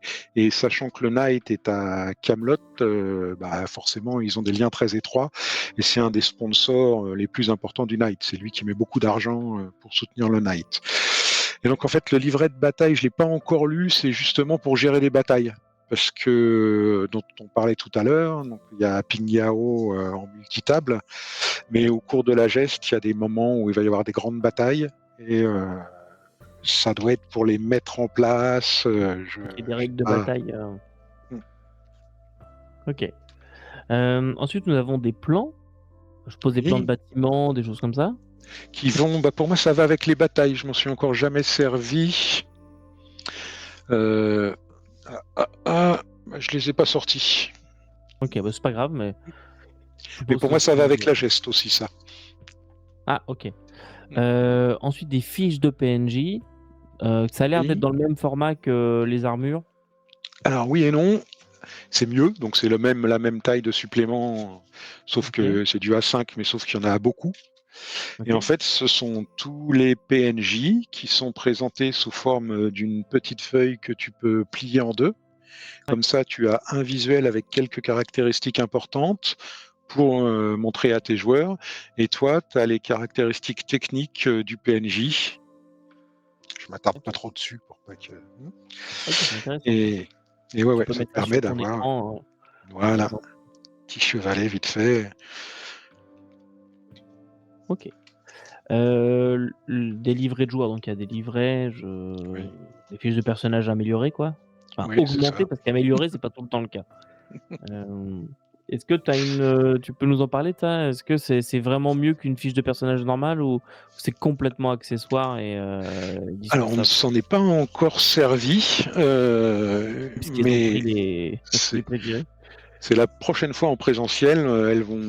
Mes joueuses vont basculer, donc on retrouve la fiche de personnage au milieu. Mmh. Euh, et elles vont basculer dessus parce que c'est à partir du moment où tu commences à changer les équipes, rajouter des équipements sur ton armure, ça s'appelle des modules, choisir tes armes, ça devient intéressant. Et puis tu as un rappel des effets de tout, Ouais, OK. des équipements, tu as des petits points de règle. C'est le. Et est-ce que tu peux nous remontrer la fiche de personnage? Parce que j'ai l'impression qu'il y a quand même à manger là-dessus, hein. Oui, alors il y a les deux. La partie, en fait, quand tu vois ici, rien que le tableau des caractéristiques, Ouais, c'est effectivement. gros, parce que juste à côté sont listés tous les overdrives qui existent. On parlait tout à l'heure des overdrives, de la surpuissance que les armures amènent sur certaines caractéristiques. Et du coup, ça te permet de te souvenir que, alors bien sûr, t'as pas toutes les armures n'ont pas tout, loin de là, mais ça permet de te souvenir que quand tu as un OD1 en force, tu fais plus 3 aux dégâts au corps à corps et que tu es capable de soulever jusqu'à 500 kilos. OK, oui, d'accord. Donc c'est OK. sympa. Et donc par la suite, là, on a, l'écran, le visuel alternatif, donc ça reste le même écran, mais avec un nouveau design, c'est ça? Un Oui, autre voilà, design. c'est. Et bah, je pense qu'il est l'heure d'attaquer un gros morceau, la geste de la fin des temps. Un C'est quand même très gros. une grosse campagne. Bon là, elle Oui. est en rupture de stock malheureusement sur Philibert, mais je sais qu'il y a eu des retirages Hmm. de cette Ah, mais elle campagne. est là. Hop, Faut regarder sur le site d'Entremonde aussi, parce qu'ils vendent en direct. Et ah oui, d'ailleurs, c'est un ils ont gros fait coffret. des. Ouais. Je crois qu'il y a eu en ce moment une offre de début d'année. Je sais qu'ils avaient fait ça pour Noël aussi. Mmh, peut-être me laisser tenter. Non, pas les frais de port. Ouais. Donc dedans, tu as 3 gros bouquins Ouais. euh, et une pochette qui contient des journaux, entre guillemets. Je vais montrer vite fait à quoi ça ressemble. En fait, c'est les bulletins de news, les nouvelles qui tombent Ah oui, au fur et à et mesure de la campagne? voilà, et qui servent à faire vivre le monde, peut-être à raconter les exploits des chevaliers, parce que petit à petit, ils vont devenir de plus en plus connus. On va se mettre à parler d'eux dans les médias. Ça va être important pour le Knight de se servir de leur réalisation comme moyen de propagande. dans le sens noble du terme, bien sûr. Oui, oui, la propagande noble, fameuse. Et alors, si tu remontes les bouquins, enfin, en tout cas, là, je vois le visuel, La geste de la fin des temps et ensuite j'ai OK, donc là, toi, tu as 3 livres et ensuite moi Oui. j'ai, La chanson des ténèbres. Est-ce que les 3 ce sont 3 volumes qui forment une grande campagne? Est-ce que c'est un volume qui est la campagne et puis l'autre c'est des bonus, des informations? Comment ça s'articule un petit peu tout ça? Alors en fait, tu as l'atlas qui met en place le cadre et qui va décrire tout un tas d'éléments qui servent tout au long de la campagne. Les OK. deux autres, le Chant des ténèbres et si on fait dans l'ordre, le Chant de la lumière, non, le Chant des Ouais, Chant ténèbres des ténèbres. Ouais, et Chant Tampon de la de lumière. voilà, c'est la campagne proprement dite. OK. Heu, alors là, c'est un des points, qui est un peu galère, c'est que tu as des éléments, sur une mission qui fait partie de la campagne, dans le bouquin de la campagne, mais ça va sûrement faire appel à des infos qui se trouvent dans l'atlas. On va peut-être te Mmh. décrire, une arche, dans l'atlas et puis, tu dois aussi aller rechercher dans le livre de base, quelque chose dont tu te souviens plus, ce que tu as pas tout appris par cœur. Donc ça demande, pas mal de manipulation et de préparation aussi pour un En maniaque étant honnête, ça a l'air comme d'être quand moi. même le genre de jeu où avant de faire jouer une campagne, il faut vraiment que tu as de la lecture à faire, hein, Ah oui, oui, oui, oui. Alors tu peux il t'explique, et tu es quand même bien accompagné là-dessus, les premières pages de l'atlas t'expliquent comment t'y prendre, voilà, tu peux t'arrêter, au bout de quelques pages pour aller basculer vers des premières missions, qui vont, permettre, d'aguerrir, tes chevaliers. Hem Et bon, par contre, il y a donc, des secrets à savoir et des choix à faire. Tout est pas à sens unique, donc oui, tu as besoin d'avoir, tout des lu et choix en tant que d'interpréter. MJ Oui, ou des en tant choix en que tant joueur? que MJ, OK, ouais. en tant que MJ, Mmh. OK. Donc tu es vraiment toi qui décides, tu dis: «Bon, bah, voilà, la campagne, je veux la partir dans cette direction-là», ou tu as plusieurs choix. OK, c'est intéressant ça. Et puis tu sais pas comment tes joueurs vont se comporter et en fait, il y a réellement des choix capitaux à faire. Ça s'appelle pas la geste de la fin des temps pour rien. C'est vraiment, tu vas jusqu'à la fin du Des temps. monde, d'un monde, de voilà et Si jamais comment on se loupe, quoi. mmh OK, d'accord. Et et c'est une campagne que toi tu as commencé, tu vas commencer? Je sais plus que exactement. je vais commencer. Pourtant pour l'instant, je suis dans les phases, pour, bodybuilder, mes chevaleresses, et qu'elles soient capables de faire la suite. Donc mais c'est très bien. Le jeu est très bon pour ça. C'est dans le livre de base, il y a 6 ou 7 scénarios, il y a le scénario du kit d'introduction et tous ils forment un peu un enchaînement et enfin ils forment un enchaînement, on peut les lier facilement et du coup, tu déjà en fait dans la campagne, quand tu OK. commences à les faire Alors, jouer. est-ce que tu penses que les auteurs avaient déjà la campagne en tête quand ils sont sortis de livre de base et que tout y mène? Ou c'est tellement imbriqué que, ils ont certainement construit, des éléments précisés petit à petit, mais leurs grandes lignes, ils les avaient déjà quoi. Tu es en train ouais, les bases, les concepts de base, OK, ouais, je c'est vois ce dur que tu veux dire. de pas pouvoir en parler, hein.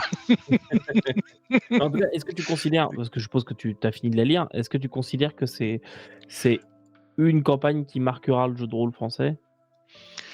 Alors je j'ai pas tout lu, j'ai picoré, mais ah ouais, moi pour moi Ah ouais, à ce c'est point-là. ah oui, oui, c'est incroyable et si tu vas voir le Discord, d'Entremonde, la section MJ, mais c'est hallucinant les discussions qu'il y a autour de tel PNJ, comment est-ce que toi, tu l'as fait se comporter? Est-ce qu'il est, plus, telle ou telle faction? Comment il va réagir? Et les PNJ évoluent au cours de la campagne et évoluent en fonction des actions des joueurs. Donc tu dois tirer sur les 2 leviers à la fois, Il y a même des QCM pour que tu notes en fonction de ce qu'ont fait les joueurs dans une mission, que tu notes quelles ont été leurs décisions, parce que ça va impacter ce qui va se passer plus loin. Et... Ok, d'accord, ok. Donc, c'est vraiment un truc à lire, quoi. Enfin, en tout cas, là, moi, Ah, je viens de me ah oui, l'apprendre. oui, même à lire sans le faire jouer, je pense. Ok. Si à 50 ans, t'as pas lu La geste de la fin des temps, c'est que T'as envie de MJ. Merde, j'ai raté ma vie. oui, bon, bah, s'il est sorti après 50 ans. Non, mais c'est bon, c'est très bon à savoir. J'avais d'autres questions qui me venaient en tête. Ah oui, il y a aussi, précisons, il y a un roman qui est sorti, Night, je ne sais plus le nom, je viens d'y Morning revenir. Star. Morning Star, c'est ça. Est-ce que c'est quelque chose, toi, qui t'intéresse? Que tu l'as lu des fois? Alors, je l'ai pas encore lu, je l'ai pris il y a pas longtemps parce que j'espérais le trouver en physique mais non, il y a plus moyen a priori. Et il raconte l'après-geste, l'après-campagne, le moment où l'anathème s'est déployé sur le monde et quand toi t'es petit humain et que ça te tombe dessus et comment tu vas fuir, t'en sortir, espérer survivre, perdre tous tes proches, tous les gens que tu connais autour de toi OK, et d'accord. un peu plus tard te retrouver au Night. Et OK, ça, c'est bon à savoir. Bien, est-ce qu'il y a un autre sujet que tu aimerais aborder, concernant Night? Peu importe, est-ce que tu penses qu'on a oublié quelque chose? Non, bah il y a on a évoqué rapidement l'accompagnement fait par la communauté, quoi, qui est super. Quand tu pars depuis le site officiel night-jdr.fr, dans le menu en haut, tu as des liens vers tout à fait à droite vers un forum, donc avec un forum Oui. qui était animé par JTR The Hobbit, quelqu'un qu'on croise souvent, Ah oui, JTR The Hobbit, effectivement. ouais, et donc qui a mené la campagne, et donc on trouve plein d'infos pour se renseigner. C'est un forum à l'ancienne, c'est bien pour les vieux, quoi, ça permet d'avoir une info structurée. Et sinon, il y a le Discord d'Entremonde où tu peux, pareil, là, ça regorge de fan-mail, de questions, de réponses, de tout ça. Et sinon, juste avant le forum, tu as le système. Donc, ça t'emmène vers Night JDR System. Et où Ah, là, tu as. petit problème sur leur site, il y a un problème avec le certificat SSL, mais Ouais, il y a eu une mise à jour, une grosse mise à jour de fait hier parce qu'il s'ouvre à la V anglaise, ah, pas à la VO. Il est multilingue maintenant et je sais plus ce qu'il y a eu d'autre comme évol dessus. Et dedans, tu retrouves en fait alors ouais, les Colline et Simon, ils sont géniaux, c'est qu'ils laissent la commu partager plein de choses. Quand tu vois que le livre de base est en Pay as you want, euh, ouais. Oui, voilà, déjà effectivement. ça dit tout. Ça, c'est un point qu'il faut noter, c'est que, le livre de base et 2038 de mémoire sont Mm. en téléchargement libre ou en pay what you want sur Drive-Thru RPG. Il me semble que sur le site officiel, on peut aussi les télécharger directement. Et puis ils font, en tout cas, il y avait ça à l'époque de la Covid. C'est là où moi je les ai pris. Il y avait un bundle, je vais parler en dollars, mais moi je crois que j'ai payé 82 $ canadiens, et dedans il y avait tout. Je crois pas qu'il y avait la D'accord, campagne. ouais, ouais. Oui, oui, ça Je vois me pas, possible. je crois pas que dans mes PDF j'ai la campagne, mais en tout cas j'ai plein de PDF, qui étaient sous forme de bundle. Je sais pas si c'est encore disponible, mais en tout cas c'était comme ça, à l'époque. De toute façon, vous aurez tous les liens, dans la description pour aller sur le site d'Entremonde et aller acheter. Je savais pas qu'il y avait une boutique directement sur le site par contre. Si, il y a la boutique. Et alors même, tu vois, en Foundry et Roll20, c'est Zacharic qui a fait le module système. Et tu as DJ LeChuck qui a fait un compendium. Et dedans, du coup, tu te retrouves avec tous les équipements. Tout est existant. Et sur Night System, tu trouves tout ça de décrit si tu joues en présentiel ou même en distanciel. Parce que donc il y a un système de table virtuelle que je connais pas, que j'ai pas regardé. Mais OK. T'as vraiment tout ce qu'il faut pour t'étayer dans ton boulot de MJ et te consacrer à l'aspect histoire des choses. Ok, ah oui, je vois qu'il y a plus de choses aussi dans la gamme. Il y a des Day Night, apparemment qui sont en précommande, je pose avec la VO, enfin la VA du coup. Il y a la version anglaise, il y a des cartes Arsenal aussi. Il y a Je des, crois que- pardon? Des cartes Arsenal. Oui, ah oui, tiens, on n'en a pas parlé. Bon, c'est pareil, c'est un peu le même concept que les armures. T'as des, un, un beau paquet de cartes, je sais plus Ouais, combien il y en a, et t'as les caractéristiques claires. Alors, c'est ok. melee, Puis, ça te dit une arme. ok pour les armes et tout ça. Hmm. Ah oui, puis effectivement, il y a toujours les packs que tu disais. À l'heure où on enregistre, donc en janvier 2025, il y a encore les packs que tu disais, les packs Ah all-in, oui. le pack campagne. Voilà. Ok. C'est quand même une petite somme, hein, 300 € pour le pack all-in, mais il y a quand même beaucoup de choses dedans. Ah bah ouais, au poids, je sais plus combien ça fait. Mais... Non, non, pas les frais de port, arrête. Non, c'est... Ne parle pas de poids. Voilà. J'en ai marre. Depuis que je commande en France, je connais le mot prix volumique. Voilà. Ah, et alors, petite astuce, une question que j'ai vu passer plusieurs fois, c'est que les livrets, ils sont numérotés. Voilà, ici j'ai 5, 6, 7 pour la geste. Et en fait, souvent les gens cherchent le 8 et 9, je crois. Et en fait, c'est les deux petits livrets bataille Ok. et, et voilà. En fait, et c'est au dos des livrets, c'est indiqué que c'est les numéros 8 et 9. La Ok, garde, la garde, c'est 8. ah oui, Et d'accord, ils n'ont pas la place sur voilà. le. Et ben, il n'y a pas la place sur la tranche. Là. Ok. Elle est trop Ça, slim. c'est le dos. La tranche est Ah oui, devant, le le dos, dos c'est pardon. derrière. Ouais, C'est ouais, le excuse. C'est vrai. quatrième de couverture Mm. sur lequel c'est indiqué. Non, voilà, Euh, moi c'est ça. Et puis voilà, moi sinon il y a un petit un actual play que je suis qui m'a aussi aidé à plonger dedans, euh, qui qui justement commençait avec l'équivalent de Morningstar Origin, où en fait c'est une coterie de 3 chevaliers à la base, une chevaleresse et 2 chevaliers, et tu les vois quand l'Indatep débarque. Ils sont à Paris et là, tout commence à mal tourner. Euh, donc ça, c'est un actual play qui me plaît bien. Il fait partie des deux AP que je suis en ce moment, ça, et puis Traveler. sûr. Merci. Est-ce que tu Ouais. aurais le nom de la chaîne des fois? Oui, oui, pardon, c'est la Rollisterie. La Rollisterie. Il y aura Et le lien dans la. ok.